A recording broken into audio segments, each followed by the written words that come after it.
time the kind, benevolent ruler decided that he had had enough of the evil being around. And he's like nothing can exist in my kingdom that is not love. And so slowly all of the evil got like coagulated into a big giant blob as it was making its way out of the kingdom by the power of the creed.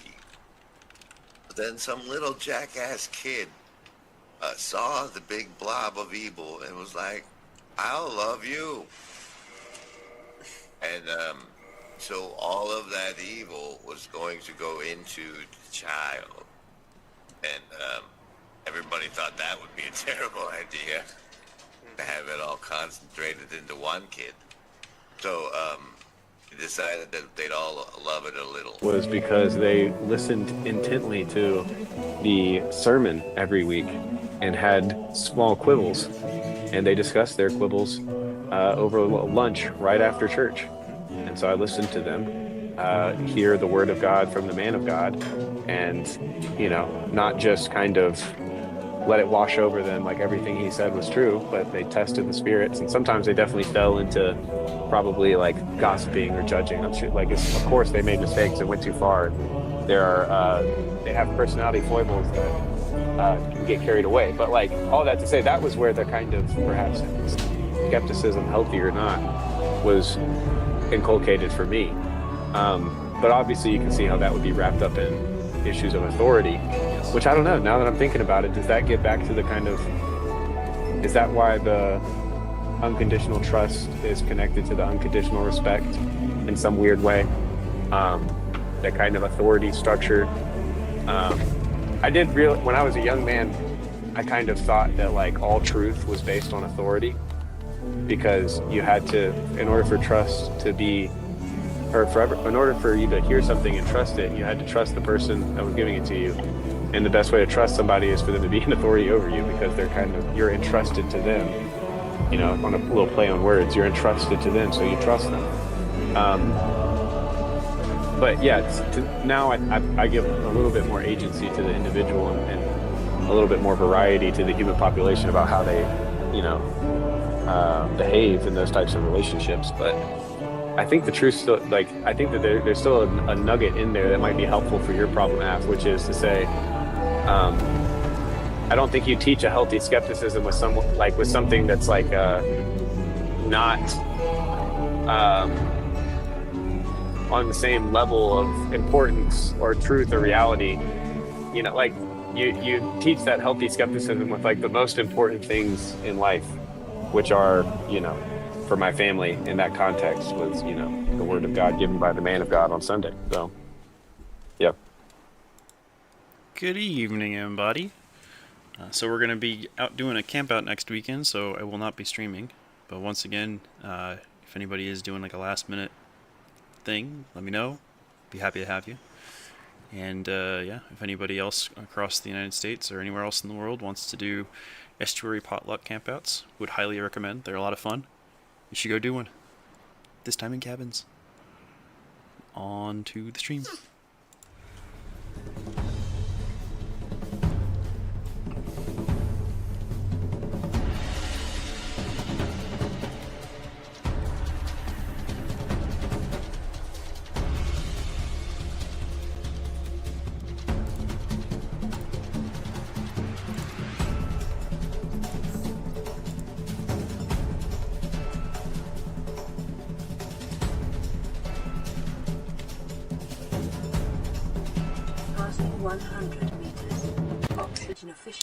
Good evening, everybody. Afriel here. We hope you're feeling virtually not alone. And tonight, I would like to talk about rotary dampening. Before I get into that, let's get the game going. And oh gosh. Yes, Kelly. Daddy shouldn't be, Oh, I can do a map toggle. I forgot about that. Oh, and the supports are gone. Well, there we go. Now I can say hello to everybody. Howdy Chris, howdy Cassandra, howdy Spatch, howdy Neil. Glad to have you all here. I saw that Neil and Ron Copperman were streaming earlier, and it looked like a good one, and I unfortunately had to do stream prep, so I was not able to listen in, but I'm hoping you guys will fill me in on what you were talking about in a little bit. And just as a forewarning with this stream, I'm going to go into some strange places, and I'm going to talk about things that are on the edge of my thinking that I haven't tried to express before, and talk about stuff that like I have some level of familiarity with, but I also don't really know how true it is. And so there's just a whole confluence of weirdness with this, but it's been bouncing around in my head a bunch, and I really wanted to just get it out there. And yeah. Rotary Club Dampening. Honestly, Spatch, that was one of the things that came to mind as I was talking about this. Neil went on a leftist rant, a rant where you were a leftist, or a rant about leftism. But yeah, so first off, what is spin programming? So there was, I couldn't find the original video that I watched when I was looking back through the Broken Clock Tower for it. But the gist is, there was a guy who goes by Gray on YouTube and on Twitter talking about this idea of spin programming in the context of mind control experiments conducted by the CIA that they pulled from older secret societies. Yes, Grizz, more Subnautica, because I really like this game, even though you find it incredibly boring. I'm sorry. And it's not something like that idea of spin programming is not something that I can easily confirm or deny from my own personal experience. Like, it's not something that I have ever seen, but it also made too much sense and put too many other puzzle pieces into place for me to be willing or able to ignore it. So, part of the reason it stuck so firmly in my head is that in the raw material, that New Age BS that Grizz and I keep going on about, there's sort of a good win condition and a bad win condition that they talk about. I already had a battery, gosh darn it. And so the sort of bad win condition is, the good win condition is learning to give 51 parts for every 49 you receive, and the bad win condition is learning to take 9 for every 1 you're obligated to give. Also, I probably should just get a Seamoth or something so I can actually explore this properly instead of constantly be weird on oxygen. Because, yeah, that's another 250 meters that way. That might be our first major task. Plus, it's super easy to get lost down here, and it's probably good to have some place that actually gives me plenty of oxygen. Get a lot of subs with this game, apparently. Terrible, terrible dad jokes.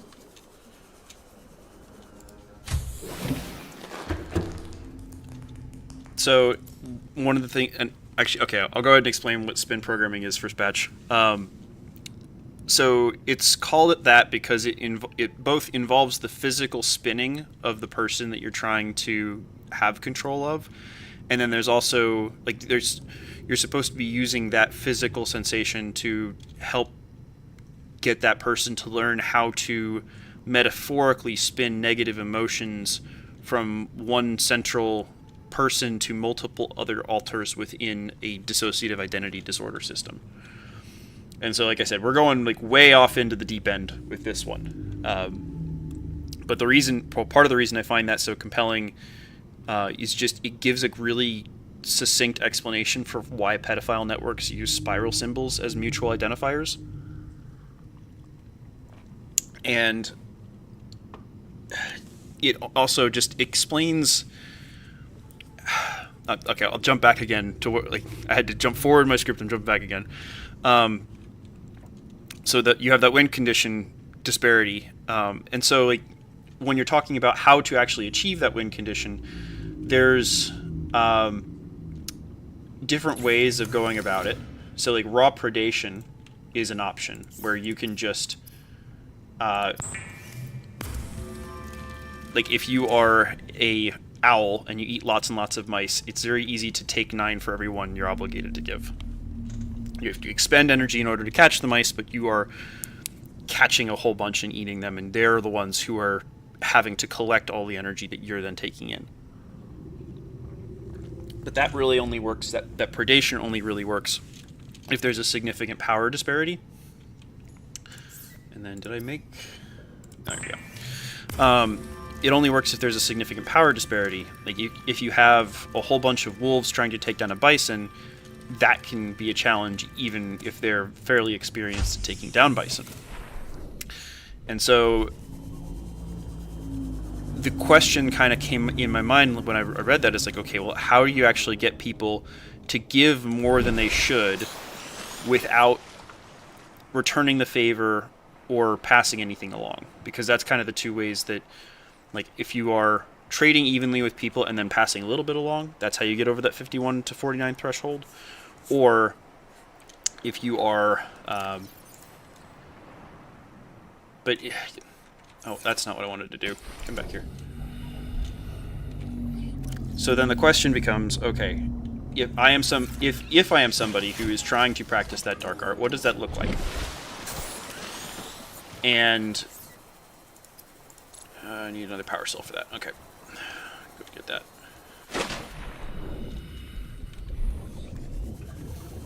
And so one of the ways that I had kind of come to realize was that sort of the cluster B pattern of behavior, where you're basically trying to parasitize off of the empathy of good people, and then by doing that parasitization, if that's a word, you're able to take more from them than you can have to give them in return, and you basically play as though you would pass it along forward, but you don't actually have any intention or any plan of doing that.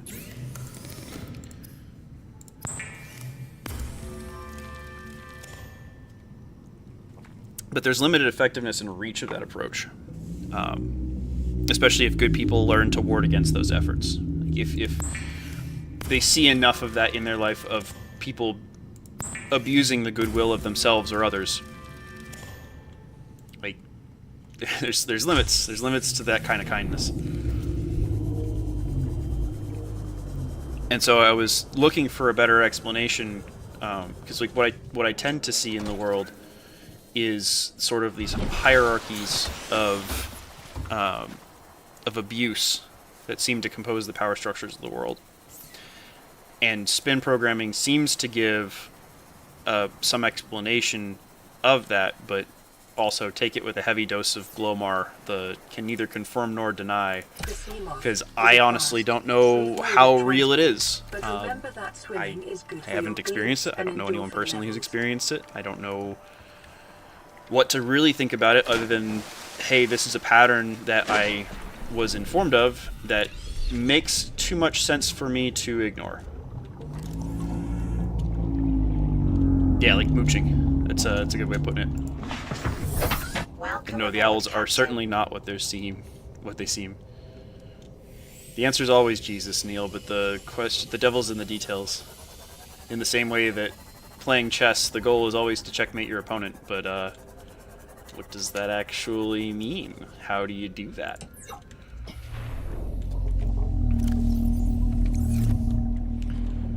Let me go put this mobile vehicle thing away, because I'm not going to use it for a long time until I have the prawn suit and then the Cyclops. So, where's it at? Where's it at? There we go. I need 2 titanium, and I have none. Okay, well, let's go take care of that real quick.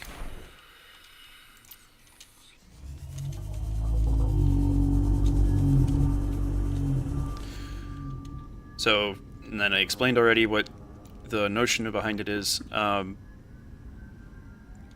so the whole process of spin programming seems to be one that rewards higher and higher degrees of self-abuse and secrecy, because a big part of it is how much can I or how much pain can I endure in competition with other people who are trying to endure pain? And then the person who is doing that programming to me and whoever else it's being done to, because usually it's in the context of multiple people, multiple children, usually.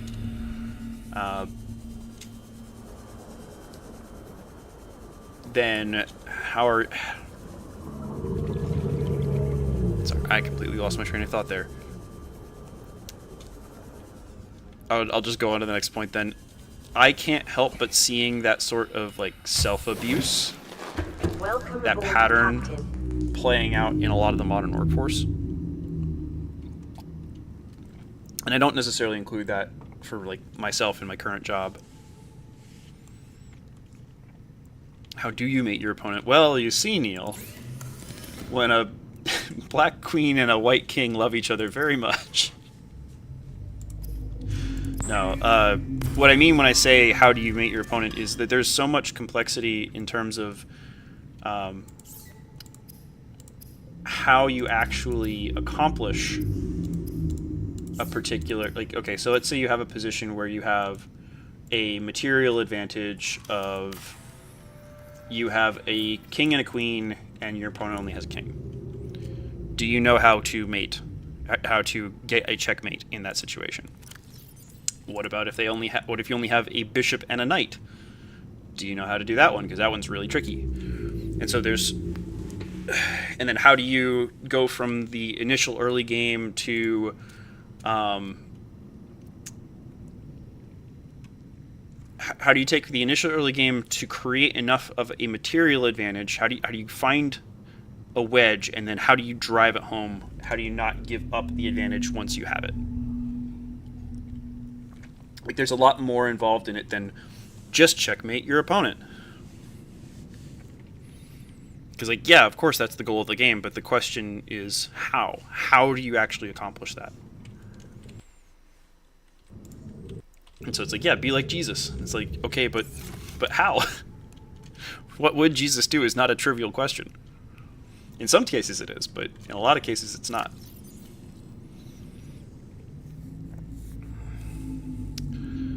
So, in terms of the modern workforce, I see a lot of people doing work for which they are minimally compensated, and positive management seems very rare. It's much more just negative reinforcement, where you have people being forced to do things and not really wanting to do them, not really feeling motivated to do them. Play a different game. Chris, you don't like Subnautica? Am I going to have to terminate the play through early? Okay, I need a moon pool. That's the next major thing.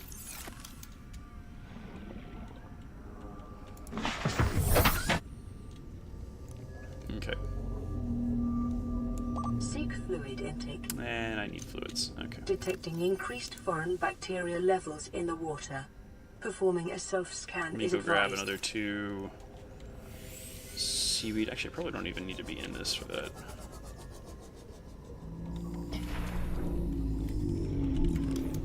Just go grab 2 more of this. And then also some more coral. Coral?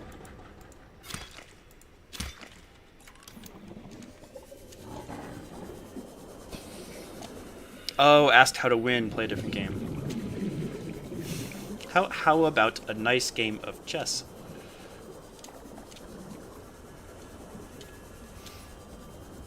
Audience capture activate.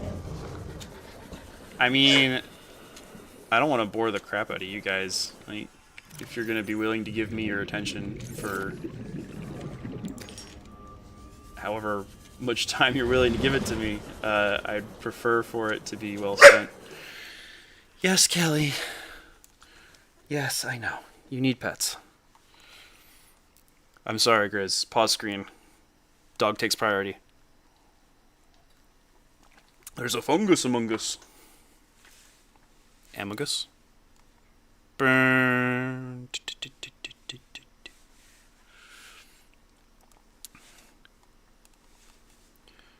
Yeah, so the preliminary answer is denial of my repeated death is problematic. I need to die more. That's more of the multiplayer TLC Factorio. I have never tried multiplayer Factorio. I don't even know how that goes, honestly.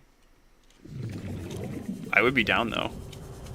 I don't know if it would be watchable to anyone else, but I would be down. Yes, can I help you?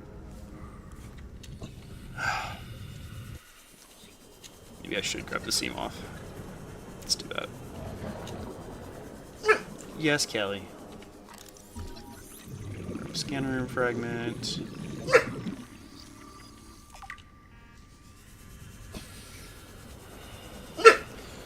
Can I help you, little dog?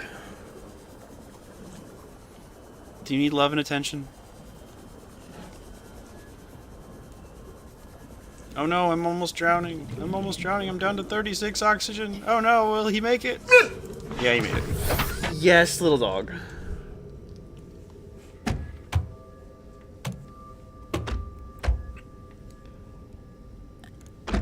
So the preliminary answer that I have to this question of, like, how do you deal with not just spin programming as like an individual phenomenon, but in Hassan, be nice, sir.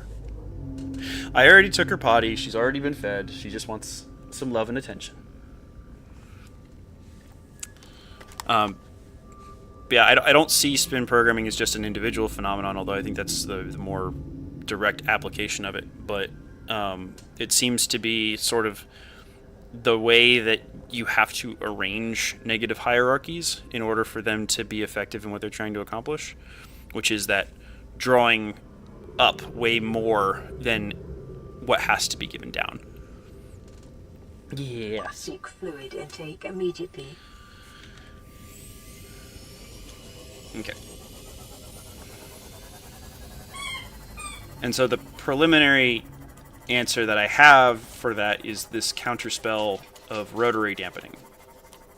And what I mean by that is there's a particular physical device that you attach to anything that rotates, and it slows down that rotation. I should have put a beacon there before I left. That's going to be... Okay, well, hopefully we can find our way back. Should be able to.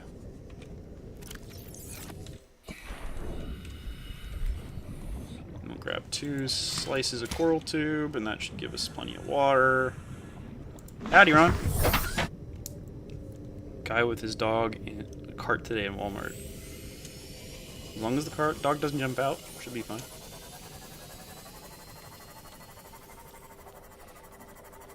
And so, one of the common places that you'll see rotary dampeners is in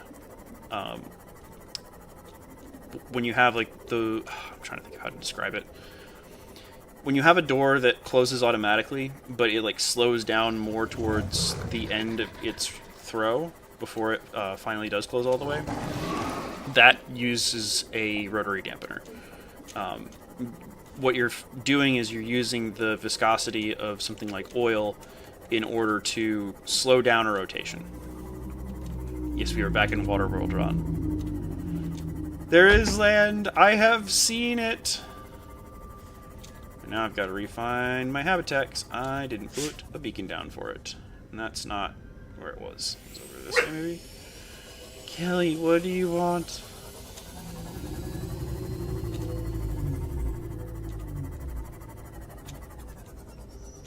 I might need to turn on. Hang on. I think there was like a...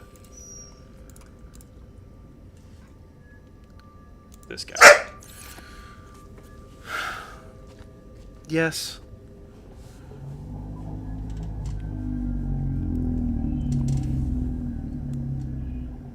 Thank you, British Victor. I'm attacking the darkness.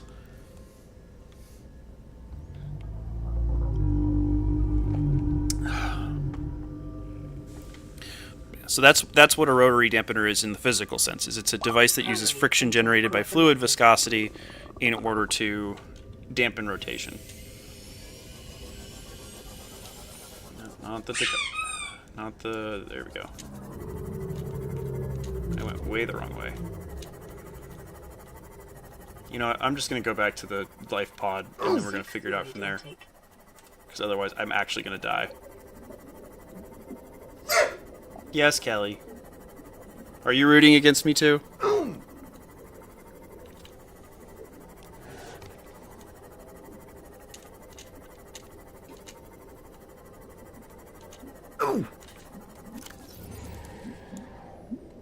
Oh, I might actually die here. That's upsetting.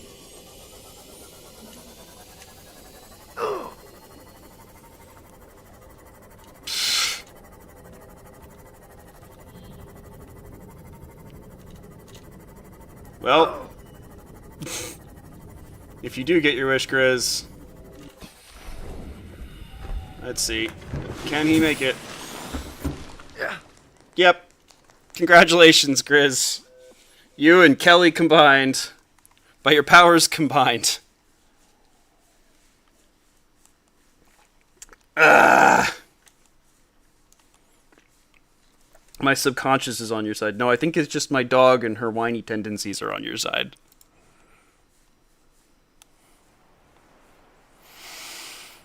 Ah. Do I really want to start another game? I'm not going to subject you guys to League of Legends. What would be a good game to play? I'll finish off the monologue, and then I'll get somebody in here, and then I'll figure out something else to play. Maybe Against the Storm. That one's been fun lately. See how much more satisfying the death is, you know, when it's been when you work for it. So the sort of analog for society that I have with it is sort of like sandbagging or careful resistance of negative emotion being pushed onto you. And I'm hesitant to even say that because I don't really want to recommend sandbagging. I'm not playing Cookie Clicker Spatch. I'm not playing Cookie Clicker. And it's also not to the point of trying to push negativity back onto the person who's trying to push onto you. It's just about not allowing them to push that negativity onto you in the first place. What you're trying to do is you're trying to slow down the spin. Trying to make it so that it loses momentum and grinds to a halt. And then yeah, I don't want to be subversive of like, oh yeah, you should totally sandbag. But just don't participate in the ways that the world tells you to. Like, if you're engaging in social media, right, don't engage in the rage bait. Don't have that kind of the first response that you want to give. Don't just let that come back out of you. Like, stop. Dampen yourself internally. I did not finish Half-Life 2, Risen. Actually, let's do that, yeah. I'm responsibility avoidant. I mean, it's more just blaming the dog for comedic effect than it is for... Actually, yeah. Okay, so we'll boot up Half-Life 2. Let me change the game capture over.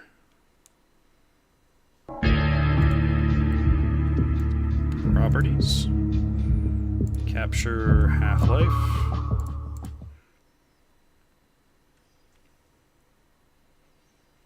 "47 deaths, that's too many. It was not that many. Let's see if it shows up. Come on. Maybe, maybe not. Let's see. Should be that one. Because Grizz wanted to see the full, like, have everyone actually have the dialogue going through rather than us talking over it. I'm just being audience captured right now. Why can I not get this to work?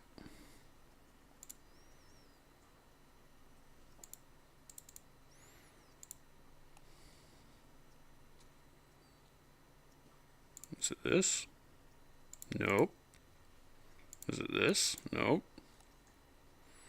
It's not going to be any of the Braves. Those are all browser ones. Identity from love will do the slowing or stopping of negative emotions. Yep. If you drop the lights in a haunted house and then play that sound, the doo doo. Hang on. Let me try and quit it and reboot it and see if OBS picks it up on boot when it is looking for it.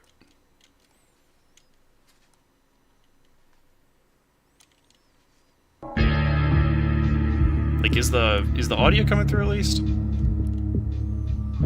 there we go. Much better.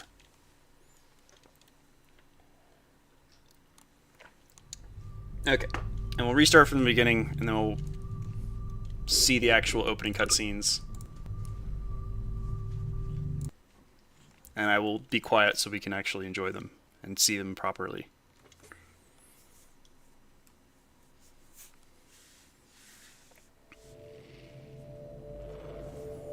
Rise and shine, Mr. Freeman. Rise and shine. Not that I Oh, that's... is more deserving of a rest, and all Can't the switch between effort in windows, so the I can't reply world to your would own. have gone to Yes, I'm waste until... Well, let's just say your hour has come again.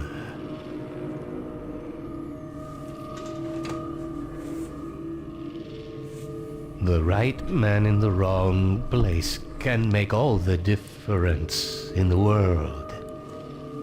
So wake up, Mr. Freeman. Wake up and smell the ashes. Honk, honk.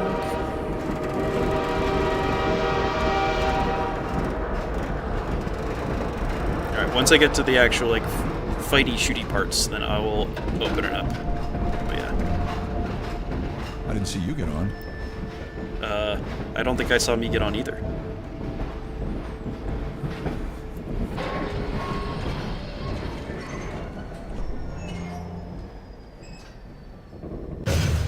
Well, end of the line.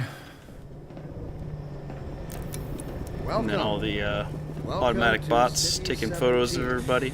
You have chosen or been chosen stuff, to it's all I have relocate to one of our you the finest only ones domain on that urban train? centers. All right, I'm moving. Jeez. I thought so much of City 17 that I elected to establish Overwatch stopped my our train in the woods and administration here took my husband in for the questioning. citadel so thoughtfully They said he'd be on the next provided train. by our benefactors. I'm not sure I've when been that proud was. to call Did City they're 17 being my nice though, home. letting me wait for And him. so, whether you are Being here nice. to stay or Letting you passing wait for through him. on your way to parts unknown, Yeah. welcome to City 17. And Neil, oh gosh, no skibbity toilet, no source cursed things. All, not all brain rot has a medical name. Where are you taking me? It seems like a more cursed version of TSA. I don't think they do that for trains at this point.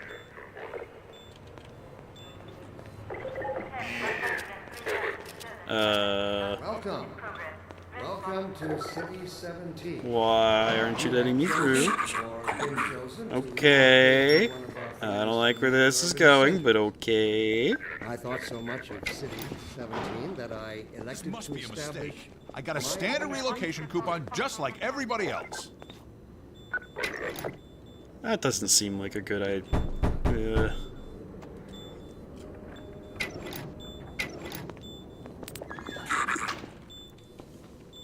Why is there blood on the floor?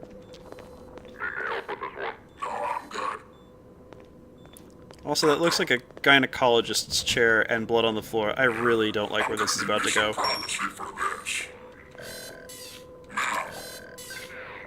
He put the cameras away. About that beer I owed you. Oh, It's me, Gordon. Barney from Black Mesa. Hey, sorry for the scare. I had to put on a show for the cameras. I've been working undercover with civil protection. I can't take too long or they'll get suspicious. I'm way behind on my beating quota. Yes, Barney, what is it? I'm Beating in the quota. middle of a critical test. Sorry, Doc, but look who's here. Great Scott! Gordon Freeman! Great Scott, we're making More warning. Yeah, you Back and to me the Future both, references, Doc. apparently. He was about to board the express to Nova Prospect. Well, Barney, what do you intend? I'm thinking. Alex is around here somewhere. She would have a better idea how to get him here. Well, as long as he stays away from checkpoints, we should be okay. Listen, I gotta go, Doc. We're taking long enough as- chances as it is. Yeah. Very well. And Those checkpoints seemed very Gordon, suspicious. good to see you. Okay, Gordon. see you You're too. gonna have to make your own way to Dr. Kleiner's lab. Okay. Man, that's what I was afraid of. Get in here, Gordon, before you blow my cover. I'm out. Okay. Pile up some stuff And we're to get through that window gonna and keep come going and till climb we're out in the this plaza. here I'll and meet up with you hang on. later. Oh, we gotta eat. There we go. Then we gotta jump out the window. If I can put boxes on top of boxes well enough to not have them fall.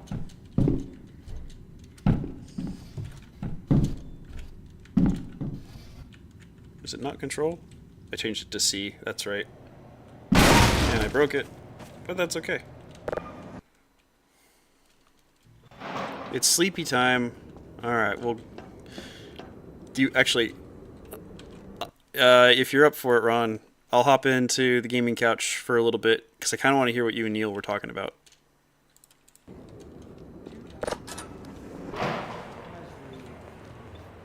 If you're up for it. Pick up the can? Okay. Put it in the trash can. That looks like a... Whoop. That looks like a trash can. Oh, you did not appreciate that. Okay. Ow! Get out of here. Do our benefactors really know what's best for us? What gives them the right to make this kind of decision for mankind? So, Will they ever deactivate what this guy is saying in the background, by the way, is that there was an alien species that came through in the first Half-Life game, and they are now taking care of humanity. And they're doing a terrific job of it, as you can see. We're here to serve you. Oh, howdy, Ron. Howdy. How you doing, sir? Sounds like there is no agency. We're here to help you. We are here to help you, don't you know? Sir, do you ever see there's a, I think Twilight Zone, or there was another sci-fi movie series where they had aliens come to Earth, and this is like black and white movie time. And there was peace on Earth, and they said, "We are here to serve humans," and everyone thought it was great. And then they took some humans, and they gave them their manifesto, but it wasn't in their language, and they had to translate it.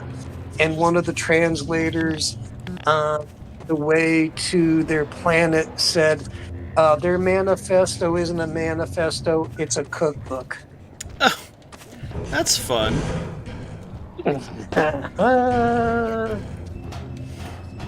So there you go. I mean, we just watched Watership Down with Grizz last weekend, so, you know. Oh, really?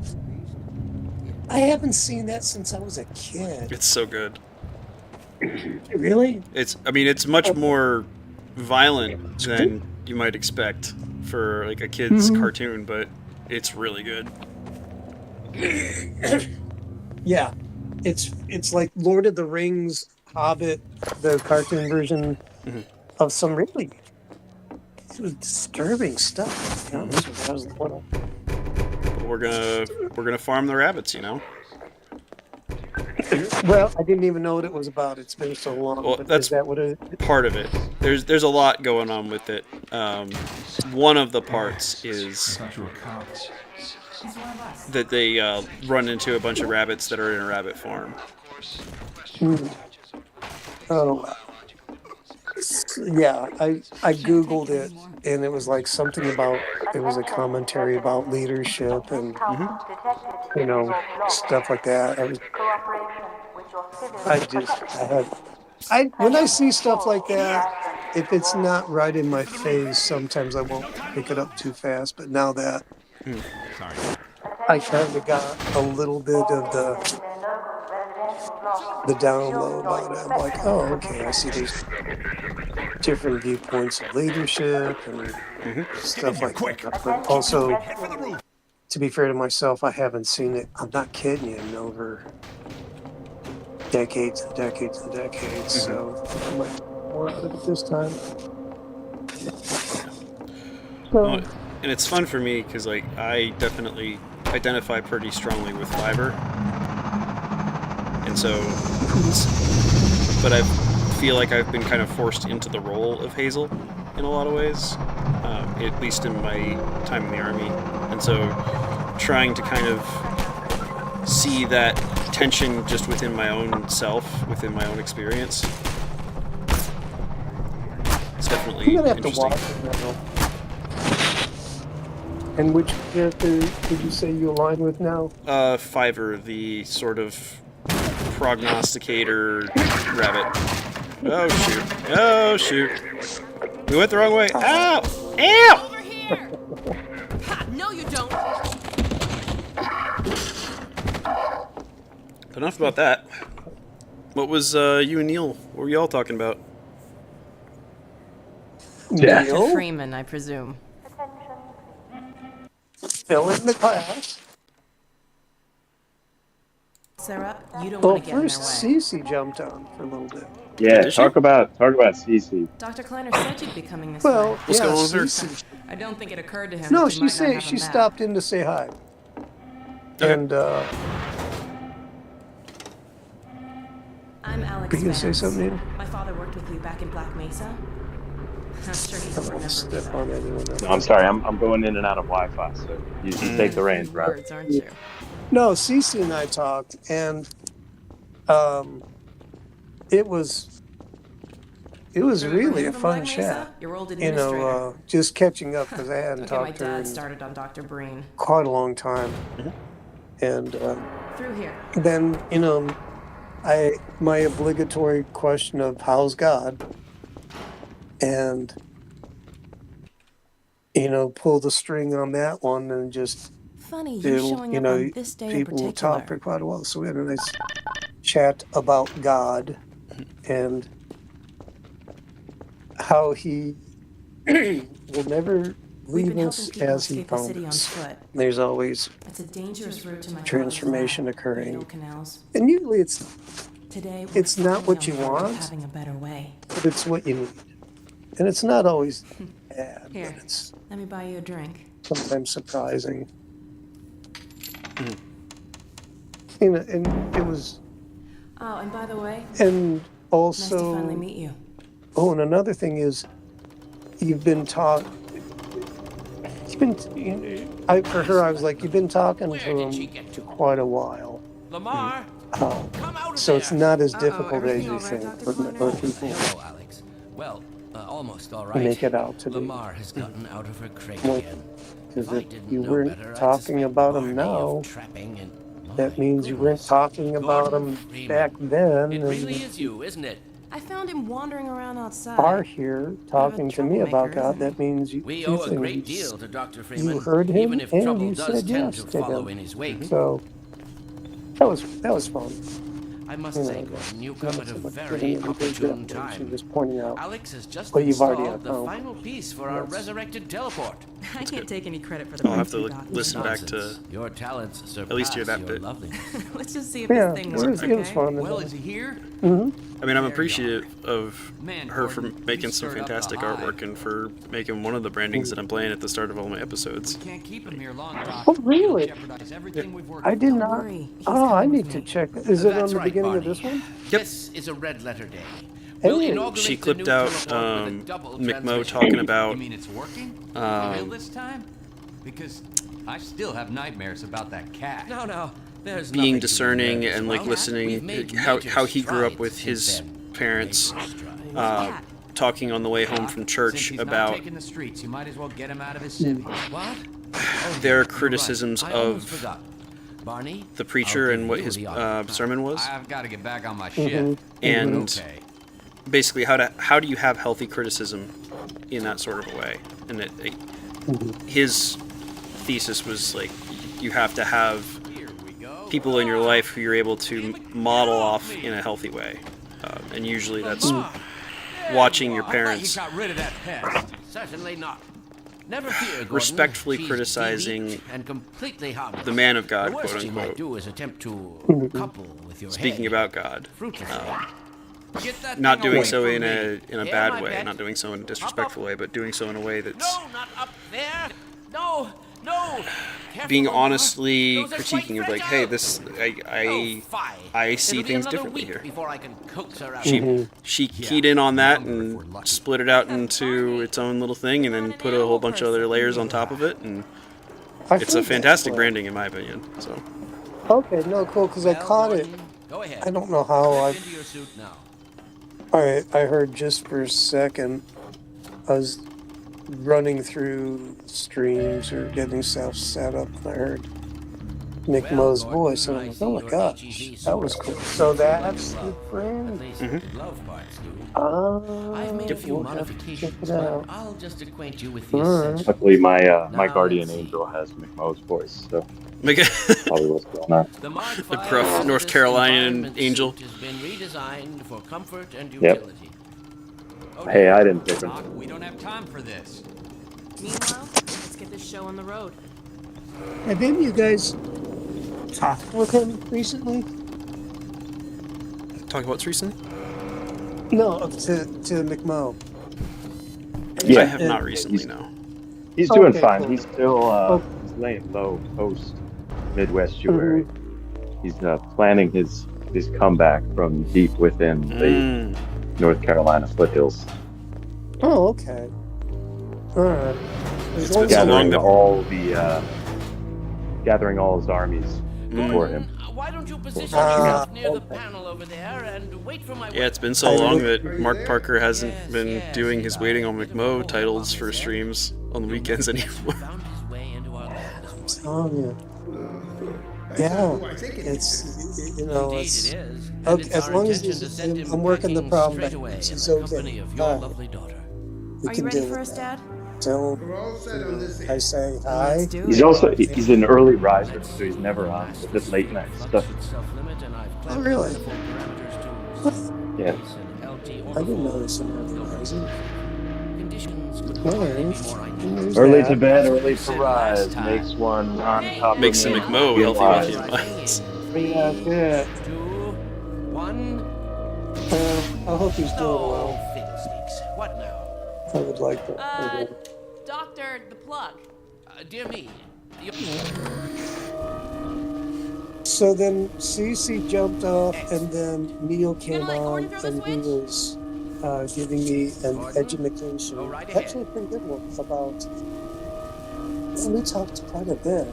What was it? Mary was one of the last things we talked about, which was pretty deep. And then before that, The switch, Dr. Freeman. it was. What was the question, Ron, that you asked that like prompted my rant? Was it something like? It was yeah. You just go ahead and describe it. It was like, yeah. Go ahead and describe the person you encountered. No. That's the person you encountered. So I was just Elgo served me up some theological channel. Well, it was kind of interesting. And there's a guy talking with a lady, well, I and can't take all the credit. she was Dr. going. Freeman proved an able They're assistant. talking about the Bible interpretations and stuff like that. I'm like, Right all right, you I'll are. listen a Speak to you little bit. again in a few And she goes, yeah, Good job, Gordon. it's Throwing that switch and all. I can see so your MIT education difficult really and pays for itself. out All right, there Barney. how Gee, thanks. funding has dried As soon up as you're in position, for all we'll the send you programs in Not a college. moment too soon.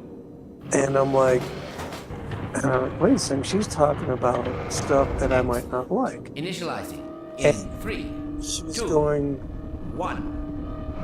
well, Barney, first off, if she you'll was be so at the kind. conference, Good luck out and they there, were Gordon. interpreting Yes, the indeed. Bible. We're ready to project you, Gordon. Bon voyage. So between the comment of Best like of she luck was in your lamenting all future these endeavors. Final sequence. programs drying up because the funding's gone, and What is it? It's your I was assuming the stuff that I would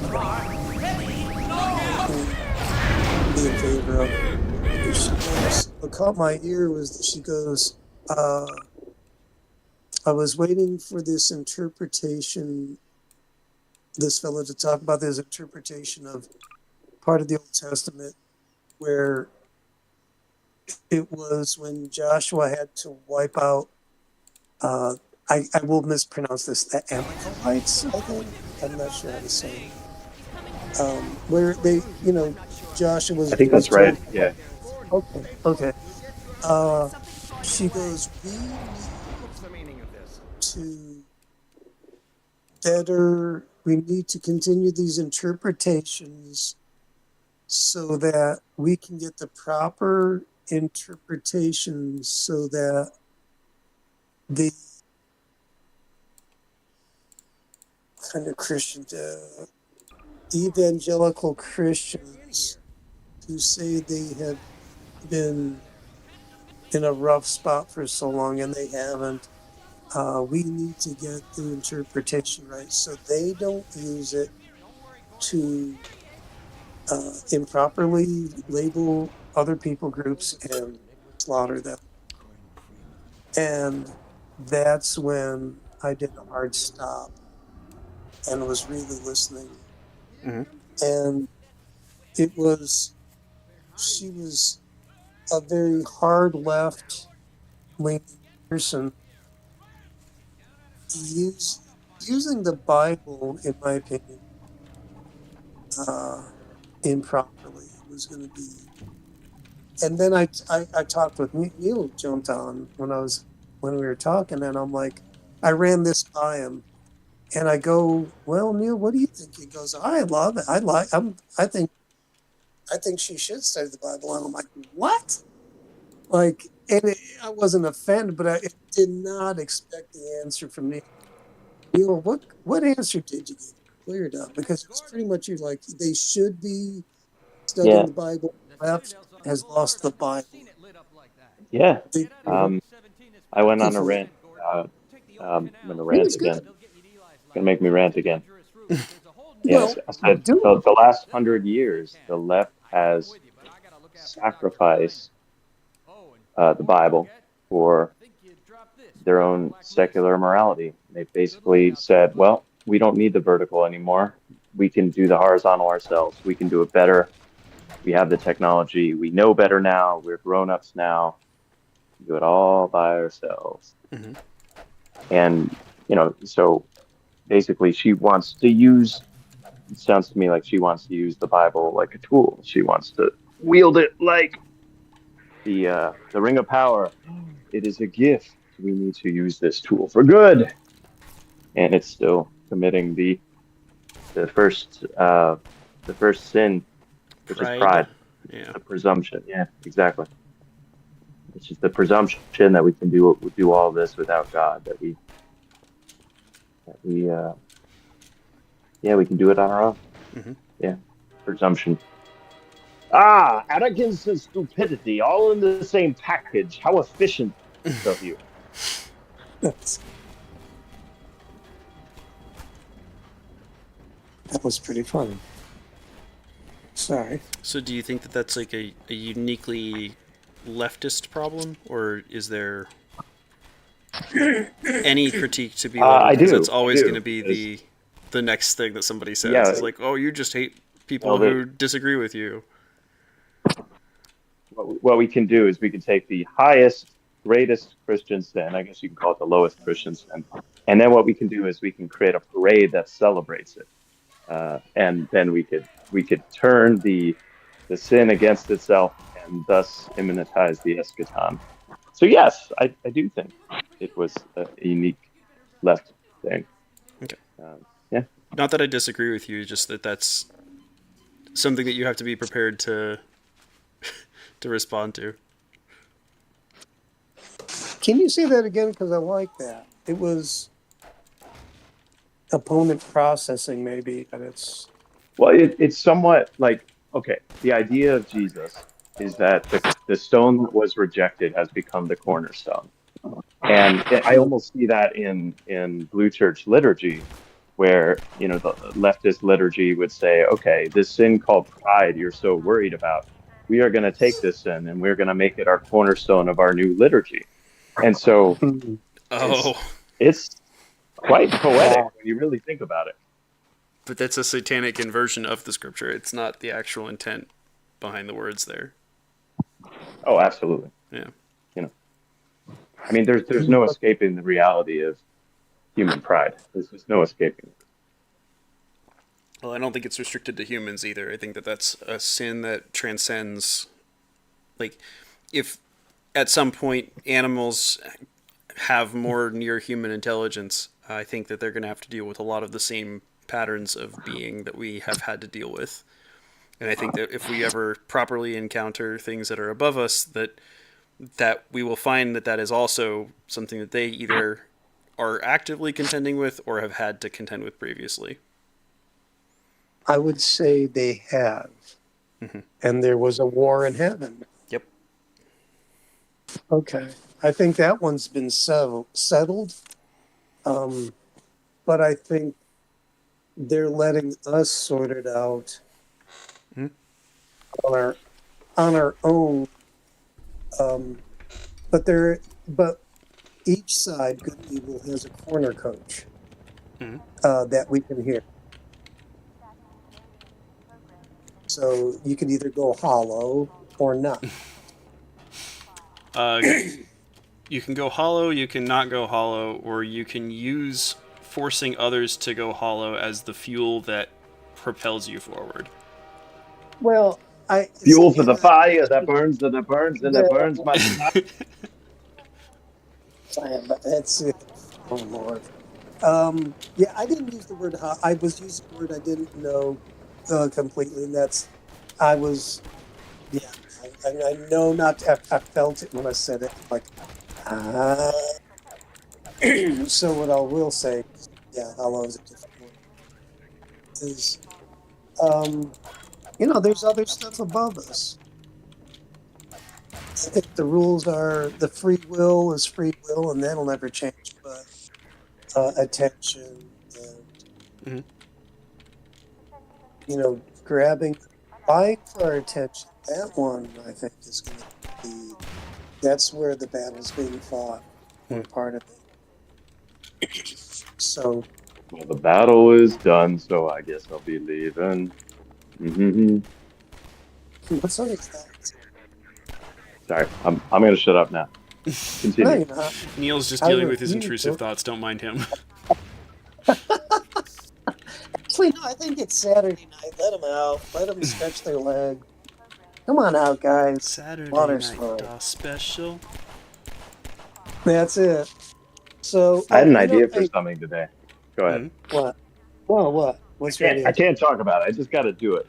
That's the thing about ideas. We're just like, gonna tease an idea. We're just gonna tease. Yeah, when you get an idea, the problem is like people talk about their idea and then they let out their psychic energy. It's the same shit as Samson cutting his hair or jerking off. You let out your psychic energy, and then you don't have motivation to do the thing. So you just you can't let it out. You can't talk about it. You just got to do it. Oh, gosh. Just do it. Just do it. Yeah. Oh my gosh. Grim says he's calling that dog a sinner. I think he was talking about Kelly, but I'm not quite sure. I'm not sure. Grim, you old dog.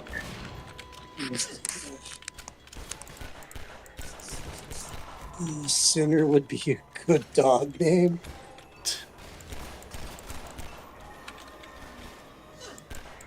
There is a tennis player named Sinner. He's one of the best in the world. Really? And Sin has won again. And what's ironic about it is he got like a suspension for some sort of performance enhancing drug. But because he was so good, they gave him a shortened sentence. So people were really pissed off that the Sinner got off with a lighter sentence. Wow. You can look this up. His name is Yannick. I can't pronounce his name. It's some like Yugoslavian, Bulgarian stuff. It's like Yannick Sinner. Look up Sinner tennis player suspension. Okay. The Sinner. Oh. Yeah. Apparently, Grizz's comment was for when I was saying animals Yeah. can have pride earlier. Yeah, that's what I was kind of thinking. Mhm. Yeah. I don't think they have. Now here's the thing. Jacob Federecci just cued me in on something which I'm not opposed to. Mhm. It was Book of Jonah, and it was the last sentence, or one of the last closing thoughts of God Mhm. was he goes like, "There's a bunch of people and the cattle," and Jacob's point was that God cares for animals in a way that most well, at least I'll speak for myself. I'll speak for all Protestants at this time that the Protestants don't value animals maybe as much as they should. Mhm. That there might be, which is interesting, which I can kind I'm gonna speak for humans and say that of. we value our animals very much. Mhm. And the three Right. that I ate today were delicious, and I love them. I give thanks for all of So, the God's creatures that He puts on my table. yeah, you always have to make. You always. That's why we. Yeah, that was pretty good. I was, I got shut down. All right. So God likes the animals, and he likes them with ketchup. All right. Mhm. So I don't know. I think there's got to be. I know there are animals in heaven, and I'll Mhm. bet you anybody the one I told you so because it's in the book where God comes back on a horse, right? On the white horse. Mhm. And so, and I'm really botching this. And I wouldn't be surprised if there were animals. Not that they have a choice to make. It's you have unclean and clean animals in the Old Testament. So, and in hell there are like giant worms that never stop turning. And then in heaven there is a white horse, at least one, but it doesn't. For something, it just doesn't make sense in my head that you'd have just one white horse hanging out in heaven Mhm. and all other. I mean, there's some questions here. Mhm. But I it's think if not. you name them, I think if you name them, they go with you. Oh, There's something about the act of naming. Um, so scares. the fact that you got Kelly, Cap. Mhm. Uh, I mean, this goes back to Adam, man, naming all the Hmm. animals.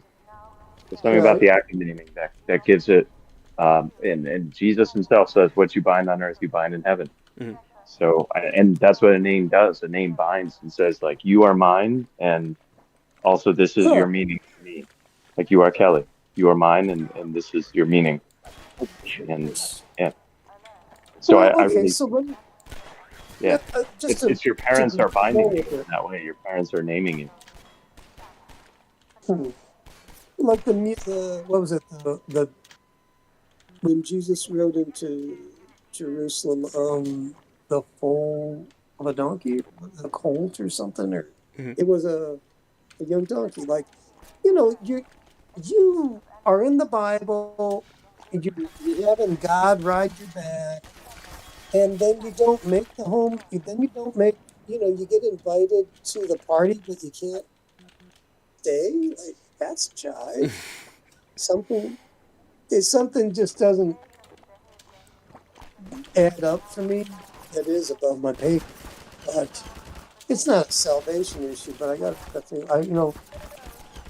My question then goes like, okay, so you got what happens to all the fish? Because there's a Paul Vanderplay would say we need a confessional conversation Mhm. about the animals. what happens to like? There's no seas anymore when God does the 2.0 version for everything. Like you have a what is it? It's a sea of crystal or something like that. It's Revelation. Um, but there are no more. But there's a second Earth. Okay, there's a Greek. Okay, golly, I'm dusting off my brain. So maybe. All right. I'm gonna have to pull up the pen and paper on this one. I'll just leave it at. I'll start at the top. Neil says if you name it, you can claim it.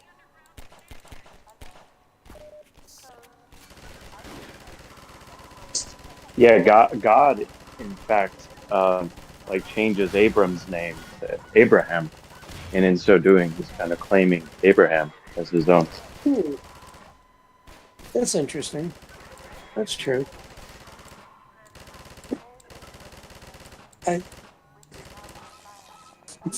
How did he get? How did I get on the animal kick? What was that all about? We were talking about the morality of chicken nuggets. No, we were not. The nuggets are eaten. I gotta have my dank nugs. Come on, Oh, Neil. that's You can't take that away from me. Nothing but chicken lips in there. Mm-hmm. Hey man, if you go to Chick-fil-A, closed on Sunday, it's God's chicken. It's God's chicken. Mm-hmm. Okay, I'm trying to my get out of here. Are you dying? I'm trying not to die. I'm trying to figure out how to get out of the particular predicament I'm in. Just dying in your arms tonight. I'm dying by rockets tonight, actually. It must have been something they shot. Man. I just couldn't get away. So, law of one perspective, animals don't go to heaven. They're just not quite at the same point that humans are. Like, they're learning from us how to figure out the sociality aspect of things. And so they are still going to have to go through iterations of life that are more akin to what we are living through before they are going to be able to join us in the same sort of place that we would conceive of as heaven. But that's just Hinduism, bro. I mean, I don't think it's just Hinduism is the thing. Maybe it is. Is it kind of? Is it partially? Is it what? Is it partial? I don't know. I don't really know Reincarnated, what and the it feels so good. Reincarnated, because I understood. I mean, it is reincarnation, but it's specifically reincarnation with the added thing of there's like spiritual levels that you're trying to work through. All right, so let's part go of your reincarnations. All right, so I'm going to give you something to work with. Okay. I don't think there is no reincarnation. Okay. But I will throw you a bone. There might be something called transmigration, and I have biblical evidence of this. And what I mean by this, and I'll just give it to you. Is that one of those immigration policies? Yeah, it's been nice. Spiritual immigration policies. Let's be proper here. Heaven and earth, going back to your homeland. John the Baptist came in the spirit of Elijah. Is that correct? Because it says, everyone was looking for Elijah to come back, and they go, well, they missed him because he showed up, and it's John the Baptist because he's in the spirit of Elijah. Mm-hmm. Am I right so far? I mean, I don't know enough to contradict you, so you're good as far as I'm concerned. No. Yeah, I want to make sure. I'm walking this thing out slowly because I know Hill would be the man to ask on the Old Testament. He's the guy. Dude, I'm so lazy right now. I'm not going to look it up. I'm just about ready to crash. So theological accuracy aside, Jesus said, "This is if you would, this is." He has come in the spirit of Elijah. Mm-hmm. So now people ask John, "Are you no? Or are you Elijah?" He said no, Mm-hmm. but Jesus said he was. That he came in the Spirit. Mm-hmm. So it's interesting that you might. I guess I'm trying to work something close to reincarnation, but it's not. But it's similar. It is a nature or almost like a person. Transubstantiation? Well, not I don't know if it's transubstantiation, but I don't know the word technically what it would be. But it was like Jesus said it, so it's true. Like he came in the spirit of Elijah. So you might be, he was John, but in the spirit of Elijah. So Mm-hmm. when you talk about reincarnation, that's the closest thing I can give you. Mm-hmm. But I will absolutely give it to you. Mm-hmm. Like, so if it happens for one person and God doesn't play favorites, that means there could be others. I think Yeah. you're onto something, Ron, because I mean, I remember when Jesus asked Peter, he's like, "Who do you think I am?" And Peter's like, "Well, some say that you're John the Baptist, others say you're Elijah." Mm. And Jesus like, "No, no, no, Peter, who do you say that I am?" Mm-hmm. Peter's like, "You are the Christ, the Son of the living God." Jesus is like, "You're right," and it unfolds. It makes it sound like a game show. Did the lights go on and Bob Parker come out like da da da da da da da? Oh, I was thinking more Oh, Jerry Springer Peter. in that particular case. It's like, God is your father. That's oh my gosh, that's beautiful. I don't know if beauty is the word I would use to describe it, God but is your father. No, we could have some branding on that. Chairs are flying, Sanhedrin's running amok. oh Oh man. yeah, this is fun. We're making progress. No, I don't know if We're progress is what we're making, but we're making something. oh yes we are. We're the Dr. Progress is our Frankenstein. middle name. If I Afriel could just Progress Pilots. Oh man. I don't know yeah, if I want that that's moniker. it. Yeah. Oh frack. Let go of me. Let go of me. Here we go. Leave me out here!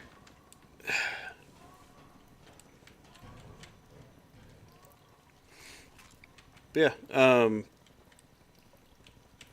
yeah, I don't like. Don't get me wrong. As far as like assuming, I don't assume that the Law of One stuff is 100% true. It's just that there's too much of it that's too compelling for me to ignore.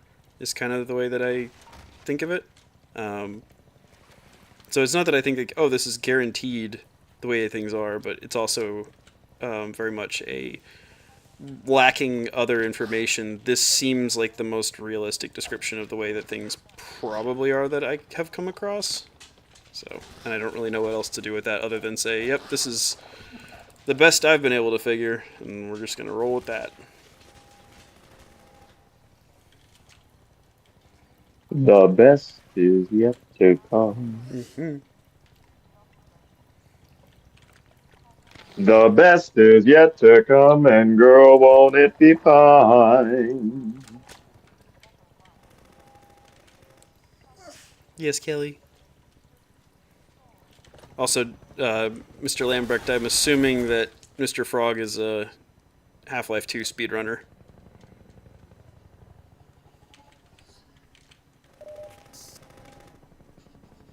You know, if I were to play something again, I think it would be the original Quake, and Yeah. I would try to speedrun it.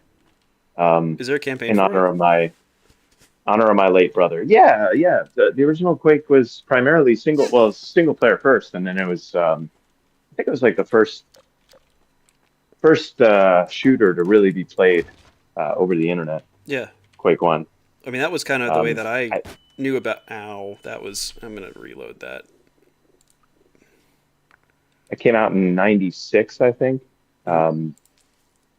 I mean, there were shooters before Quake, but they didn't use polygons. Like Doom and Doom 2 were, and like Duke Nukem, they were like 2D sprites. Yep. And Quake was the first of the 3D. And also the pacing of Quake is so good. It's so much fun. Like it's so fast. And yeah, and it did it all without graphics acceleration, which is crazy. Or maybe they used the first of the GPU processors, because the very first GPUs from NVIDIA came out right around then. It was like 96, 97. I feel like they probably maybe there was like integrated graphics on some CPUs that they would utilize, but for the most part, like when you're doing that sort of like limited of computation, it's not as much of a burden as you might think it is. So they probably could manage it on CPUs. Especially like limited polygon counts and all that. Yeah, I just looked it up. The GPUs didn't actually get going until 99. So, there was Voodoo graphics in 96, but the GeForce 256 from NVIDIA came out in 99, and the Radeon came out in 99. So 99, I guess, is when it really got going. Yeah. So you had your first polygon games, and then, yeah.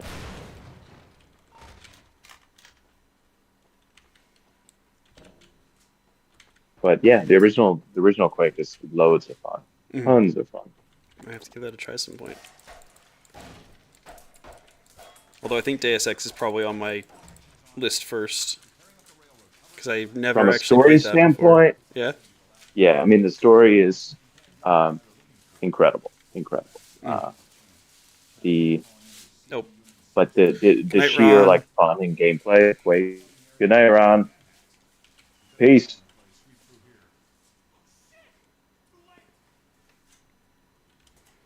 But from a gameplay perspective, Yeah, Quake is just loads of fun. Because you basically run at like 40 miles an hour, and there's no. Well, run and also explode yourself using various weapons to rocket jump and stuff. Exactly. Yeah, and different strategies for different enemies, and yeah, that's great. And it has some nasty monsters. Like there was this one. Man, I can't even describe it. It would just like leap at you from across the map, and imagine being like a giant werewolf kind of leaping at you from 100 feet away. And if you're in its direct line of sight, watch out. But yeah, you can dodge it.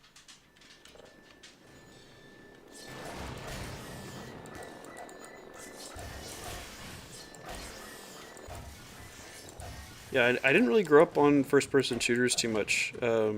Battlefield or Battlefront 2, the Star Wars one. Those were kind of what I played, if I played any. Oh, number 2 in that same spot.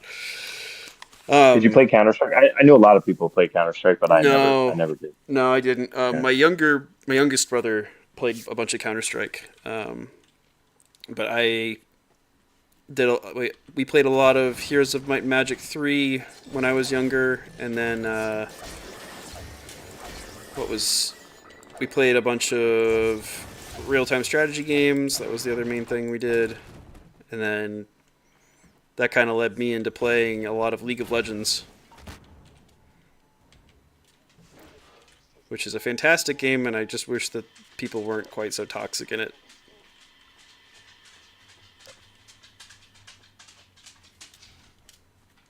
Which I also recently re-downloaded. Yeah, I played one of the Heroes of Might and Magic games. I forget which one. I'm trying to remember which one. But it had 2D. It had 2D sprites, so I think it was one of the early ones. Was it on a hex grid? I don't remember. Okay.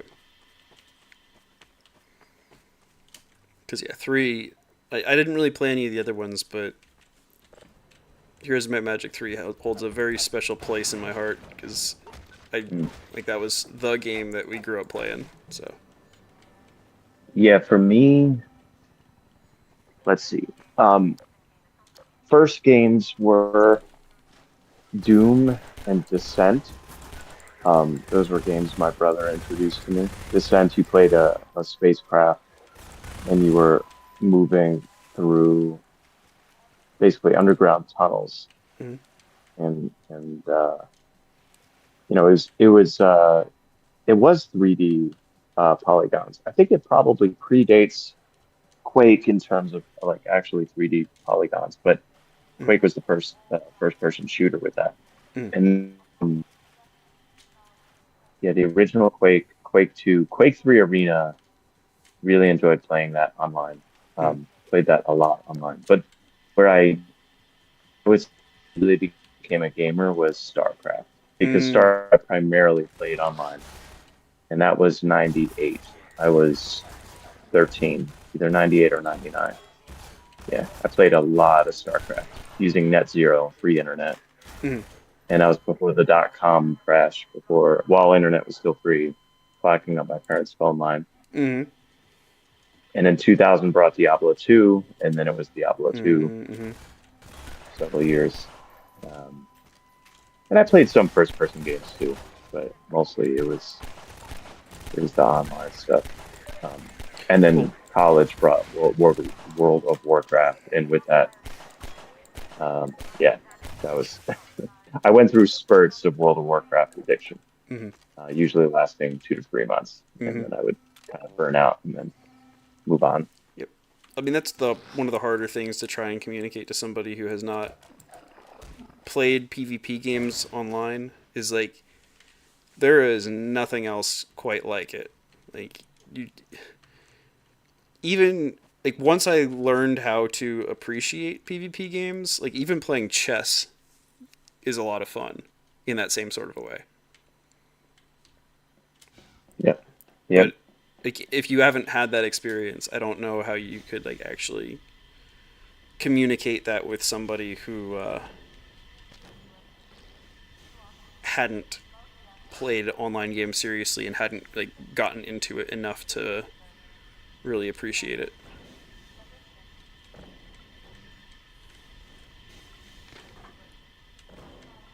Well, it's like any sport, but for nerds, you know. Yeah. Being and getting very excellent at something. Mm-hmm. Skateboarding.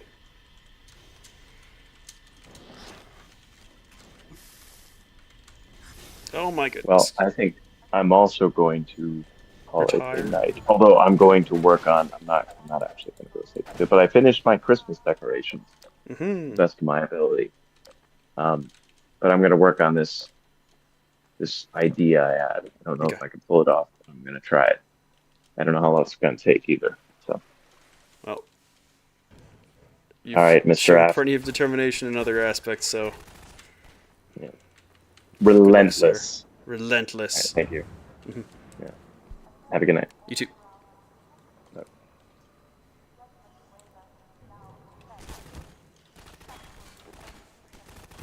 Well, if anybody else would like to join, the floor is yours. Otherwise, we're just gonna shoot some bad guys and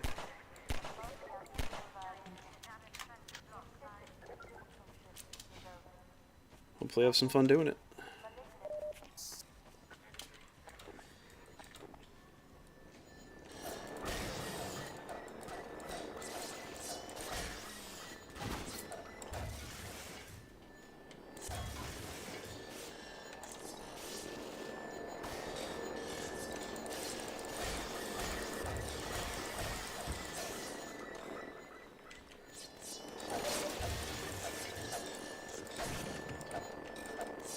By have some fun, I mean apparently take lots and lots of extra damage that I don't need to be taking.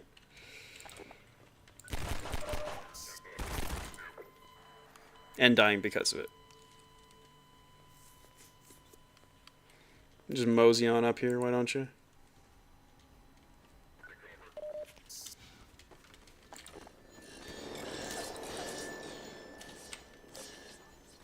Just run past them.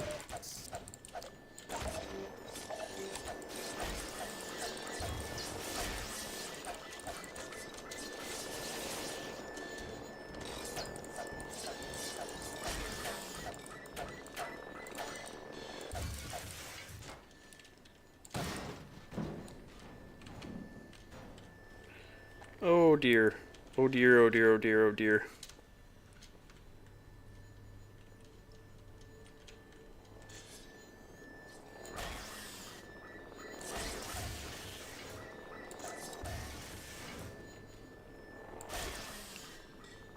No, that was not the first death tonight, Grizz. There's been many, many deaths.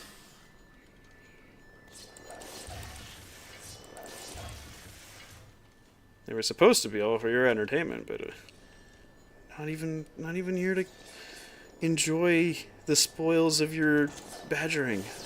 It's very, very disappointing.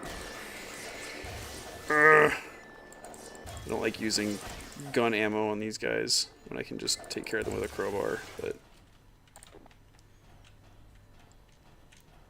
frustrating. And we'll see how long I can go before I start getting motion sick again, because that was kind of the limiting factor the last time I played.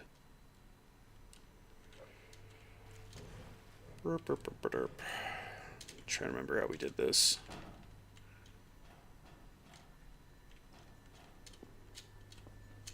I still hear them worrying about. Go up and onto the pipe, I guess.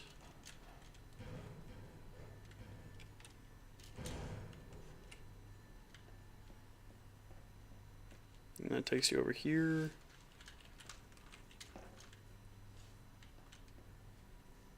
I thought. Because that's just back where we could get up before.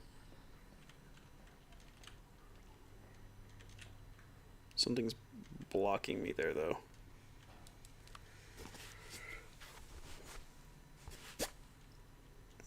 Motion sick is a surprise. I have never had much success as far as that goes.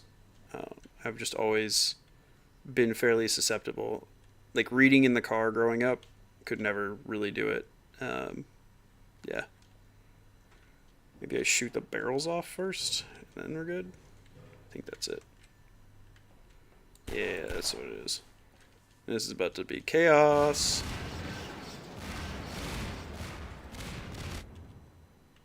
Well, we only took a little bit of damage from it. And we found a health pack anyway.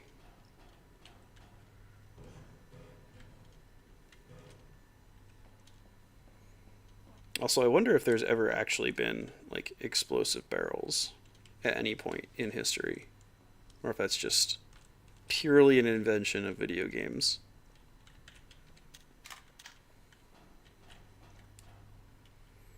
Okay, ladder, pipes.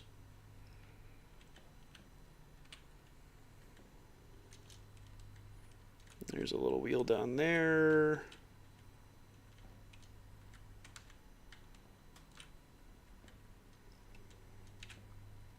Can I like sidestep back onto it? There we go.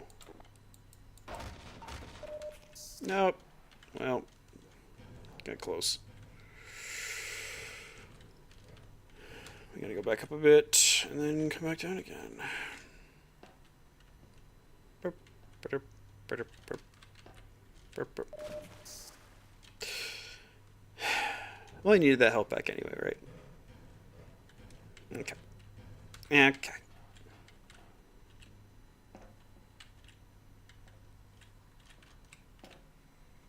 There we go. And then we raise the water level.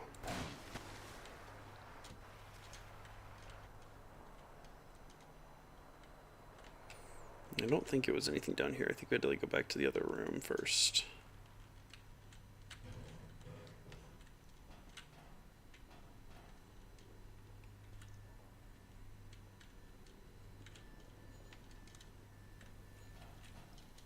Right?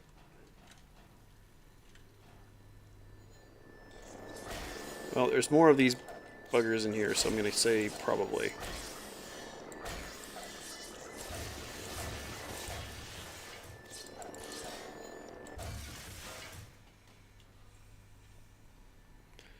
Those are very irritating. And it was down here, I think. And then down this way. And then there was that pipe. There we go. Noticing through this thing. Gamers meet a physics engine. Yeah. Well, especially when it just wasn't a thing prior to this.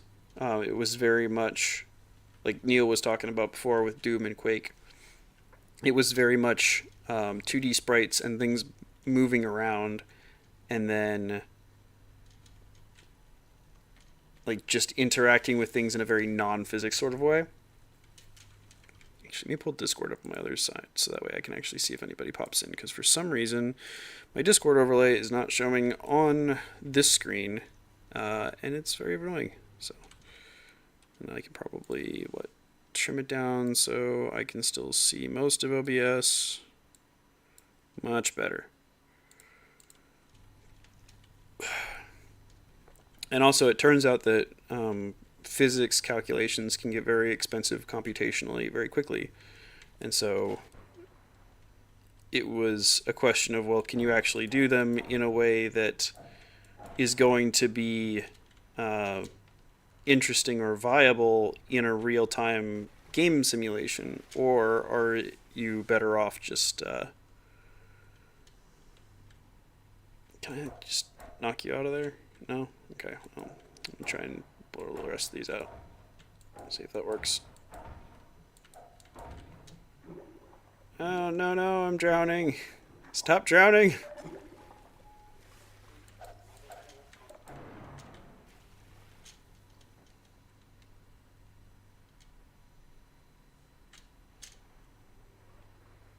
Okay, I should probably actually chill out at the surface long enough to recharge my oxygen. That would be a good idea. Yeah, 2 drowning deaths in one day. That would be something. Or no, it was dehydration. It wasn't drowning. Can't die of dehydration in this game, so. Why? I thought it was wherever I needed to go was down through there. But maybe not. Oh, you had to bring these up so you could jump on top of them. That's what it was. I probably should actually do what I'm saying I'm going to do.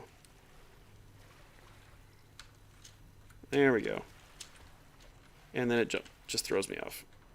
Come on. Come on.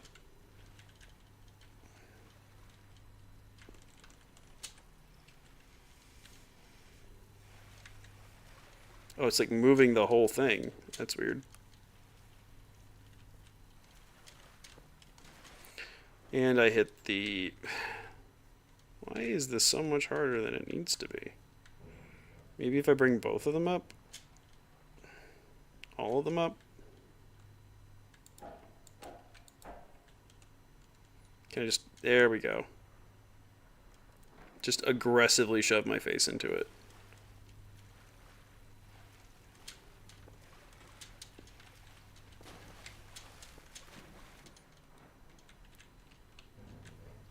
I feel like I'm having a Cuphead game journalist moment here. There we go. It was a crouch jump, I just was not executing on it properly. Also, not using sprint properly might have had something to do with it. Okay.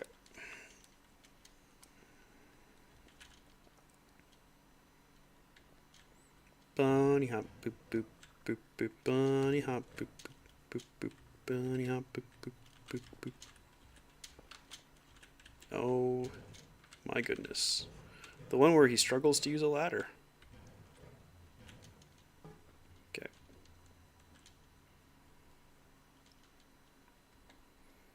They don't seem to be chasing me quite as much now. Maybe I've lost them? Help!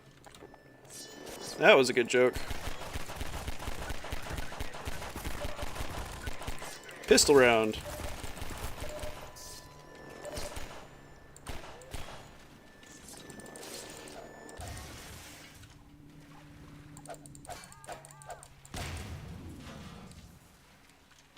Alright. Need a little health.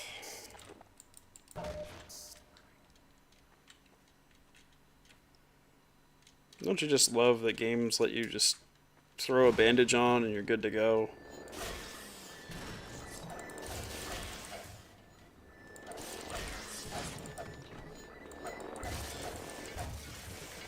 Got a broken femur? Just put a bandage on it. Arterial bleed that you're gonna die from in 3 seconds? Just put a bandage on it.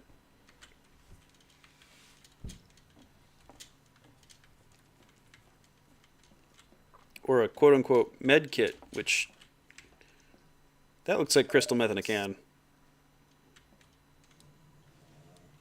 My aim is a good joke. Time travel at death. Not time travel, multiverse. You are jumping from one instantiation of the multiverse to another one.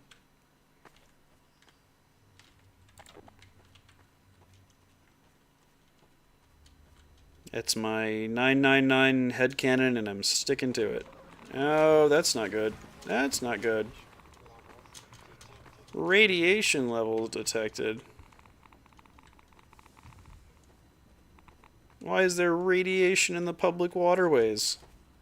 I feel like somebody should contact a some sort of an engineer to talk about this. I feel like that's a hazard to public health.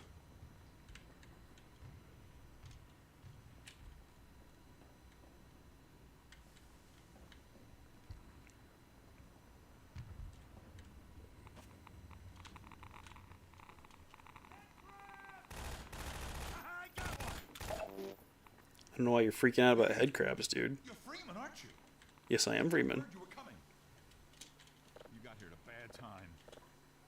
Black Mesa East to Station 6. Do you read? Dr. Freeman is on his way downriver. Lend him the airboat and give him all the help you can. Repeat. Gordon Freeman has returned. It is critical he reaches Black Mesa East. It'll look clear when it comes out in the sinks.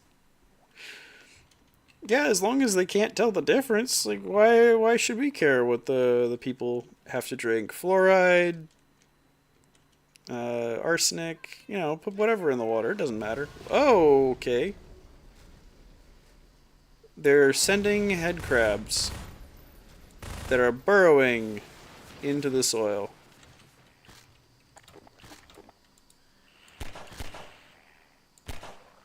And these ones are not debeaked like Lamar was.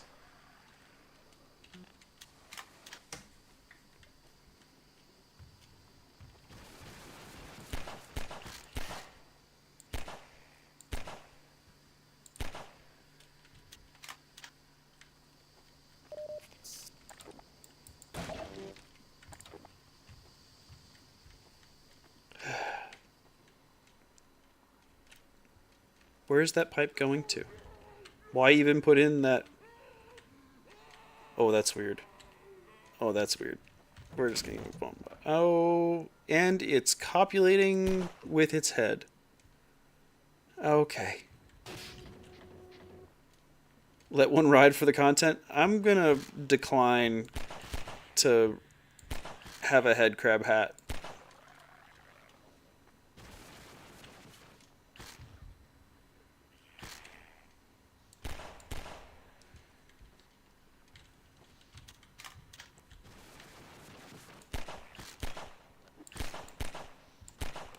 I feel like I should be able to kill them on the ground before they leap at my face.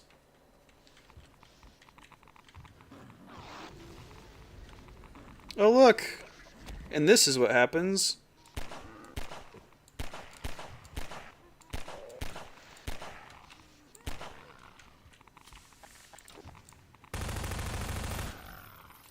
Yeah, we're just gonna switch to the semi-auto for the zombies.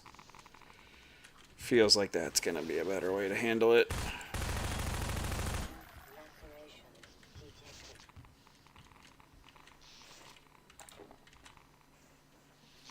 Oh, that's not a tongue. That's just a sparking wire. No, they don't actually mount your head. Not your head, as Gordon Freeman at least. Is there a way to get around that, or do I just have to tank it? Nope, I can get up this way, I think.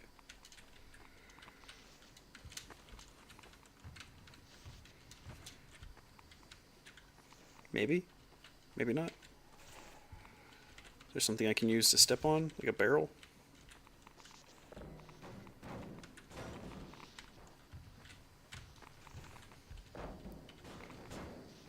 feel like there should be.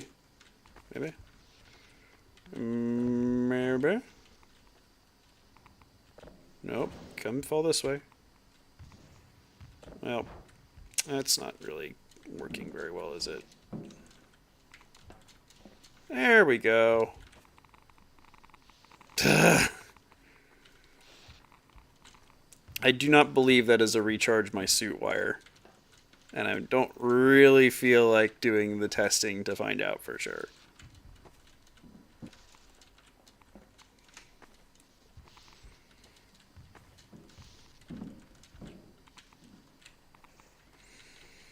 Yeah, I don't know. I was honestly hesitant to talk about that spin programming stuff. Is there like an invisible wall there or something? I think there might be.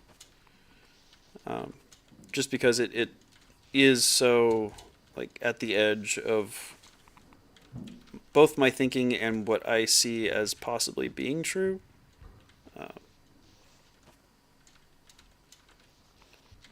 But it also, it's been running in my head so much lately that it's just like, no, I gotta talk about this.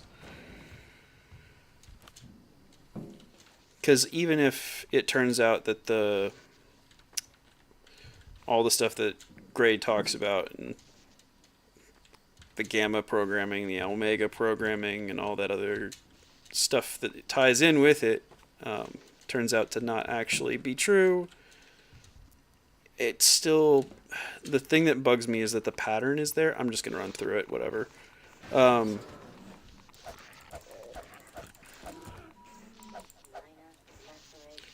pattern is there, and the pattern makes too much sense for me to ignore. And especially when I see analogs in other places, and I see other things that make certain things make sense. Like the fact that you have spirals being the symbol for a lot of, like, and it's not just, that's not conspiracy stuff. That's like well documented FBI symbology stuff. So, and I don't know what to do with any of that, because on one hand it's like, oh, you're called to save the innocent, you're called to do XYZ, and it's like, yeah, that's great, but I don't even know where to begin trying to address a lot of that stuff. We're just gonna run past. I'm tired of fighting head crabs, and they don't really run fast enough to worry about. Hey, Dr. Here we go. I've been hoping you'd show up. Got this airboat all gassed up and ready to go. That's actually a pretty good rendition of a jerry can. Dodging civil protection out there in the open, but drive hard and you'll make it. You'll find more help. Here we go. A few bends up the river. It's the old red barn. You'd better get going now. Well, then open up the gate for me. It's born into a farm and aren't the ones in the jaws. Yeah, and that's... But then that becomes the question of what sort of a responsibility do you owe, if you owe a responsibility, which I think that, especially if the notion of something like a starseed is correct, that there is some level of responsibility. Like, if you figure out what's going on, then you should be trying to help make things right. You should be trying to help figure out how to actually get off the farm, rewild. I see, this is where it's the limit of my understanding. Is like, I don't even necessarily know what the game is there. I mean, I only say starseeds because like that's the best term that I have for a possible phenomenon of, if there is that sort of spiritual progression, like, what would there be those who have gone further who would then turn around and say, okay, we're gonna try and help things to go a certain way, right? Like, I don't know. And there's, especially with that, there's a strong risk of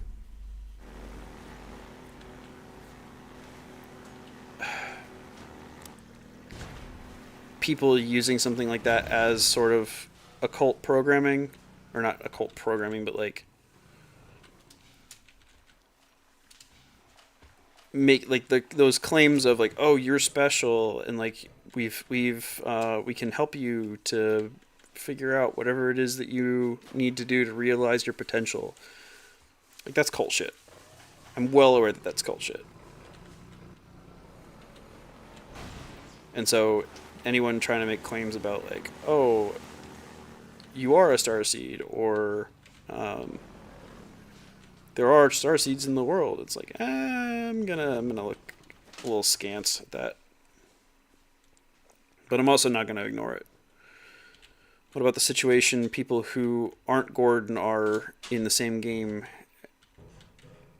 Yeah, well, and that's...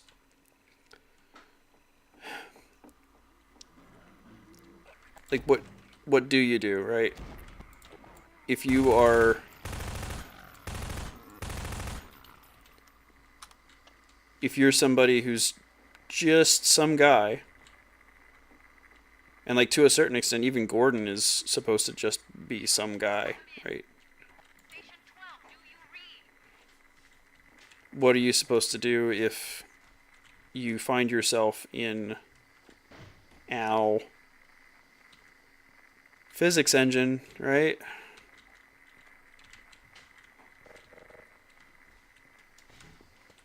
So I literally could have just bypassed this. That's kind of annoying.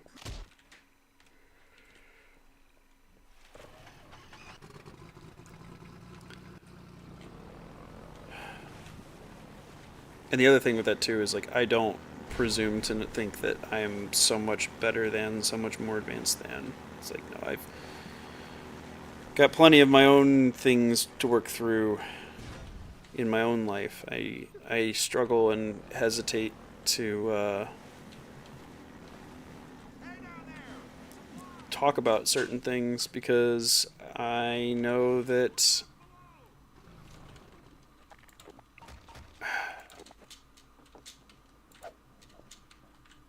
like, who am I to be giving advice? Who am I to be saying how others ought to act when I have the issues that I do in my life?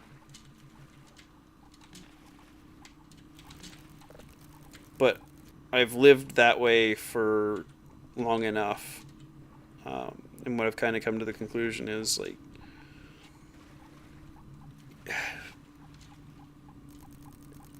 I will say my piece, and if other people find it valuable, then so much the better.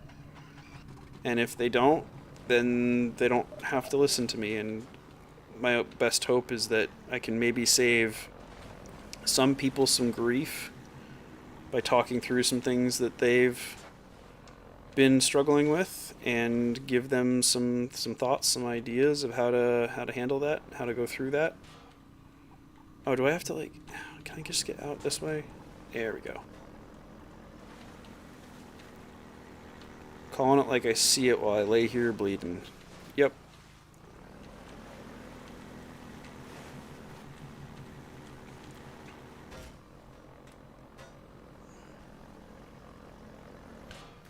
And that's not enough to get over. Okay. Is there another barrel somewhere that I need to find?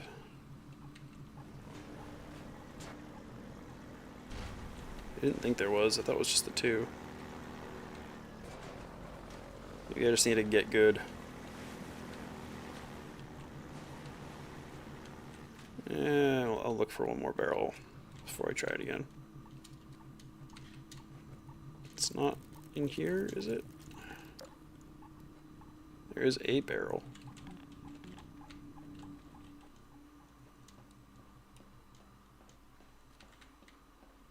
There we go.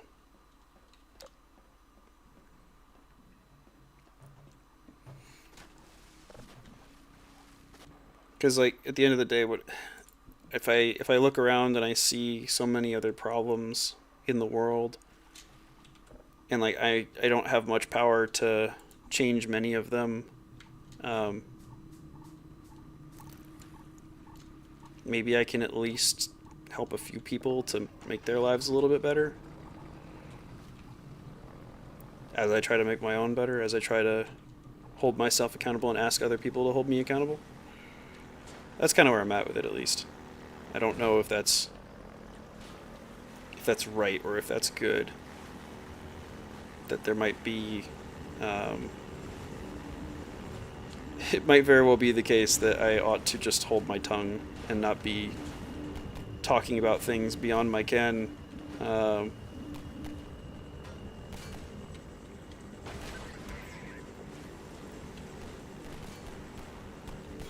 But I've tried doing that for long enough before I started participating in TLC and before I started trying to have conversations with people, and I think that things are going much better now than they were before. Probably better than watching TikTok, he agreed. I do, maybe not TikTok, but I do plenty of other doom scrolly activities. Try not to, but it's hard to avoid it when literally all of social media participation is geared towards trying to push you to short form content, stuff that feeds that dopaminergic feedback loop that fuels what I'm pretty sure is just artificial ADHD, or not artificial, but like if someone has ADHD or something similar, that it's inducing that in them more, and then in those who would be otherwise asymptomatic, causing them to then have issues. So.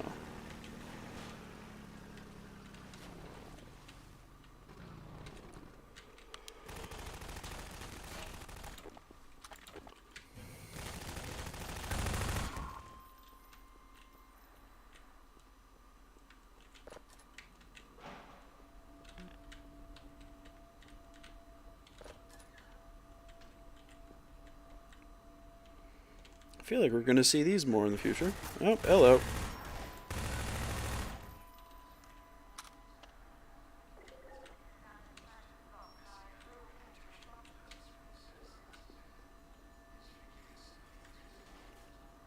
That woman is missing her face.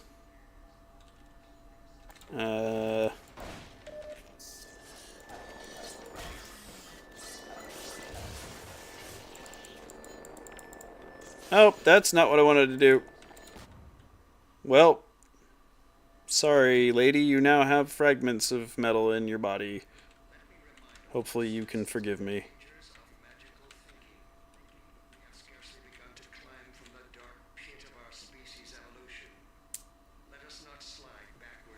Is it weird to wish that Fallout 4 had these graphics?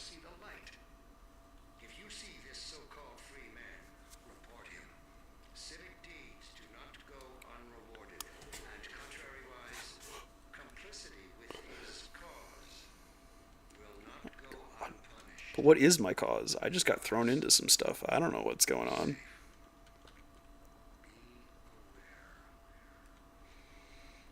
I think that maybe not that Fallout 4 had these graphics specifically, but that they, rather than trying to just go for as high fidelity of graphics as they could, that they would instead try and go for something lower quality but more stylized. I think that that's generally the better way to go.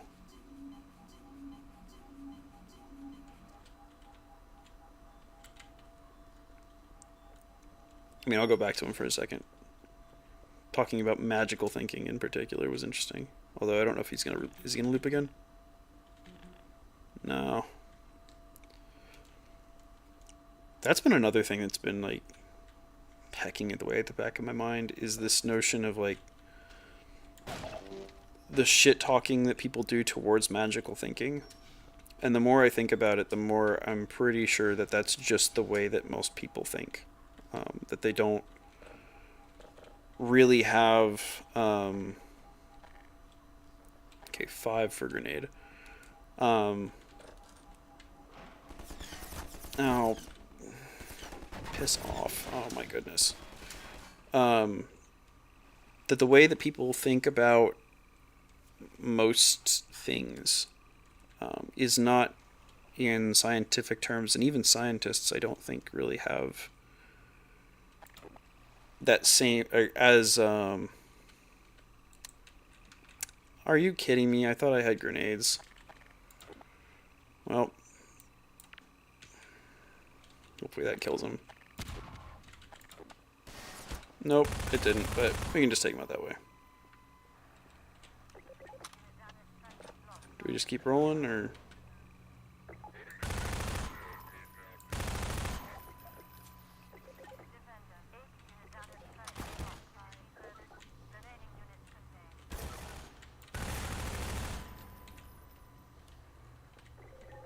I think the right call is actually to pop back across the...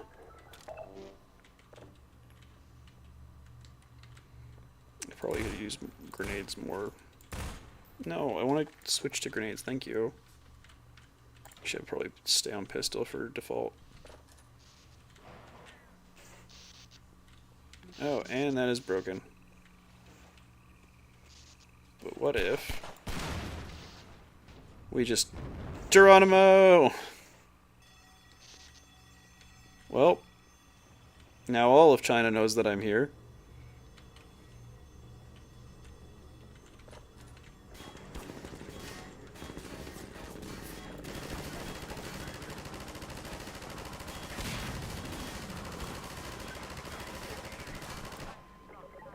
Thankfully, we have a machine gun nest right at the ready for us. And here comes a giant flying alien ship. Let's get back into cover before we get smoked by that.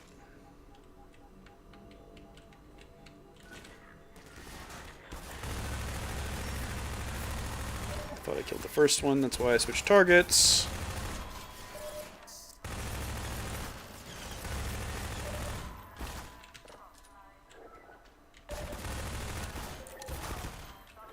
Probably should use grenades.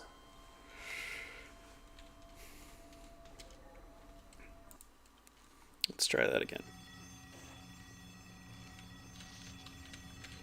Can you let me through the door instead of closing it on me? Thank you.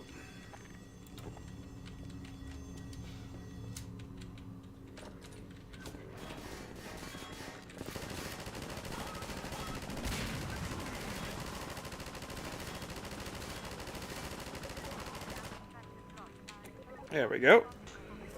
Howdy, Slasher.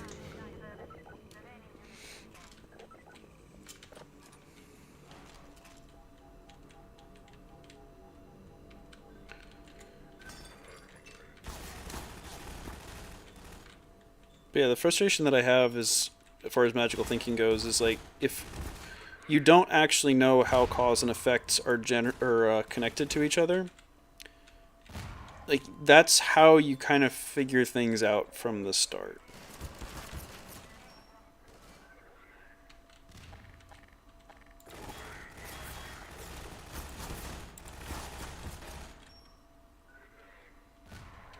Is through magical thinking. Is through trying to connect disconnected causes and effects from our... Yeah. No, not Halo. Half-Life 2. Alright, let's try that again.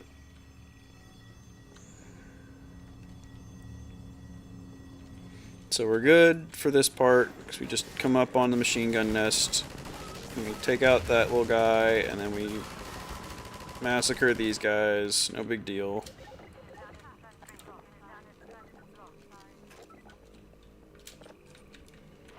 And we come through here, and there's two guys on the other end over there. So we toss a grenade there. That should kill both of them, and then kill this guy, and kill that guy, and then there's a machine gunner over there. I think we just go around this way. That kills him, and then we can toss a grenade in the window as that guy doesn't shoot at me. There we go. Much cleaner, I think.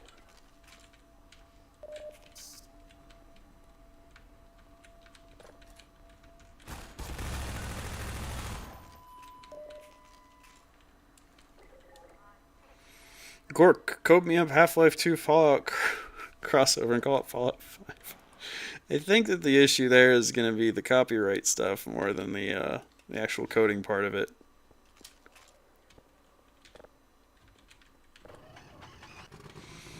There we go. And now we can go through. Like we never even had to stop.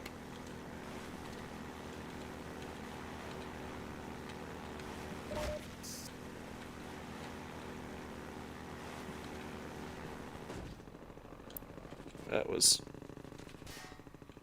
Okay, we're going the correct way. Somehow still. Serpentine, serpentine, serpentine!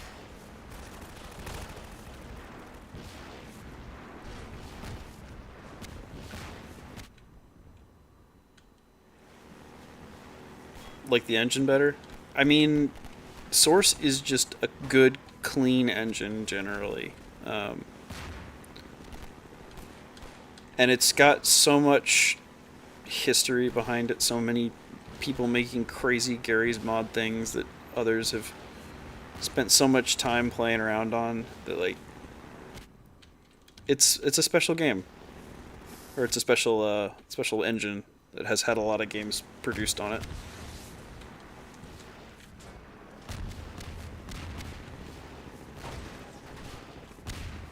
Okay, can I not get stuck on things though? That would be nice. Thank you. Sitting at a nice, cool 26 health.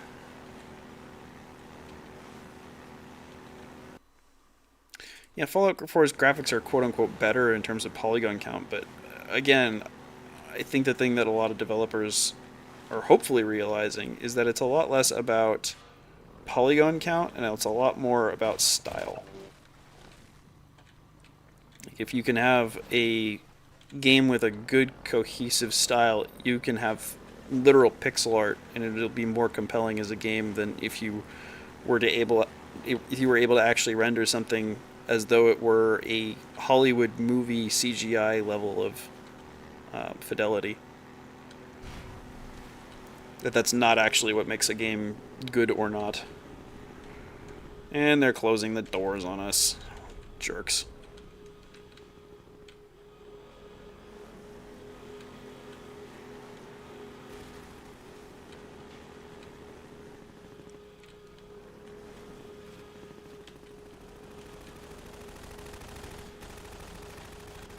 We'll just go around the corner here and then ditch there.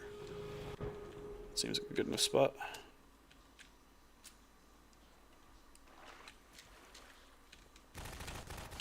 Can I crawl in here? No, I cannot. So where are we getting up?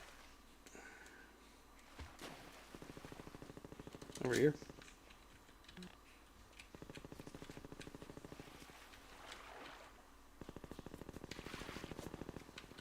Still getting shot at. Oh, there we go.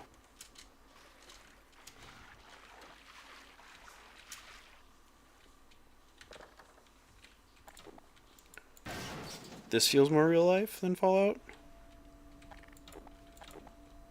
Only 3 deaths since you've started watching, Grizz. It's been more than that.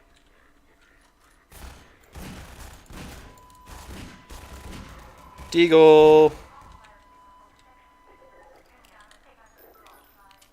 Let's go for some headshots, baby!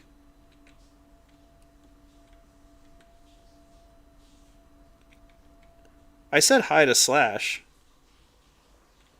I didn't beg him to be on the couch, but I did say hi.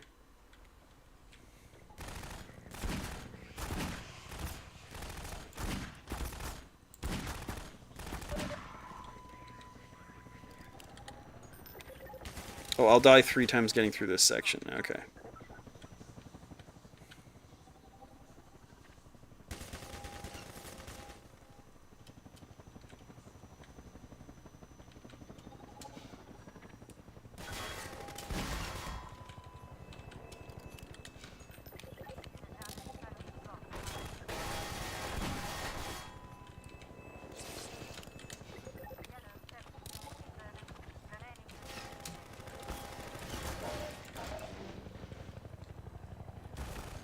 Didn't hear it. Am I just going crazy then? Oh, fudge off.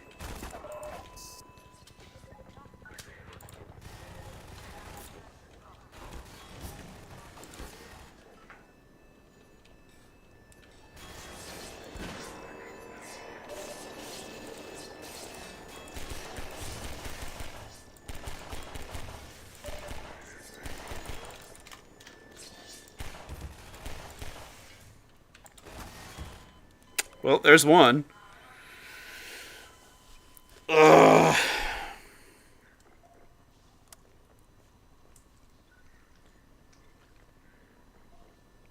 I think I might just call it because I'm starting to get motion sick.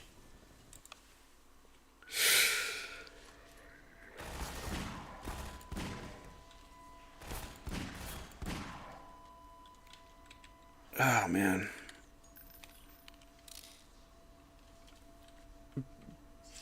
We're seen in a movie where beating pauses because victims say fudge off. Okay. Yeah, I think we're gonna call that for today. Yeah. I really should have like an actual ending branding, I think, but you know. We'll go with what we got for now, which is goodbye then. Be safe, friends.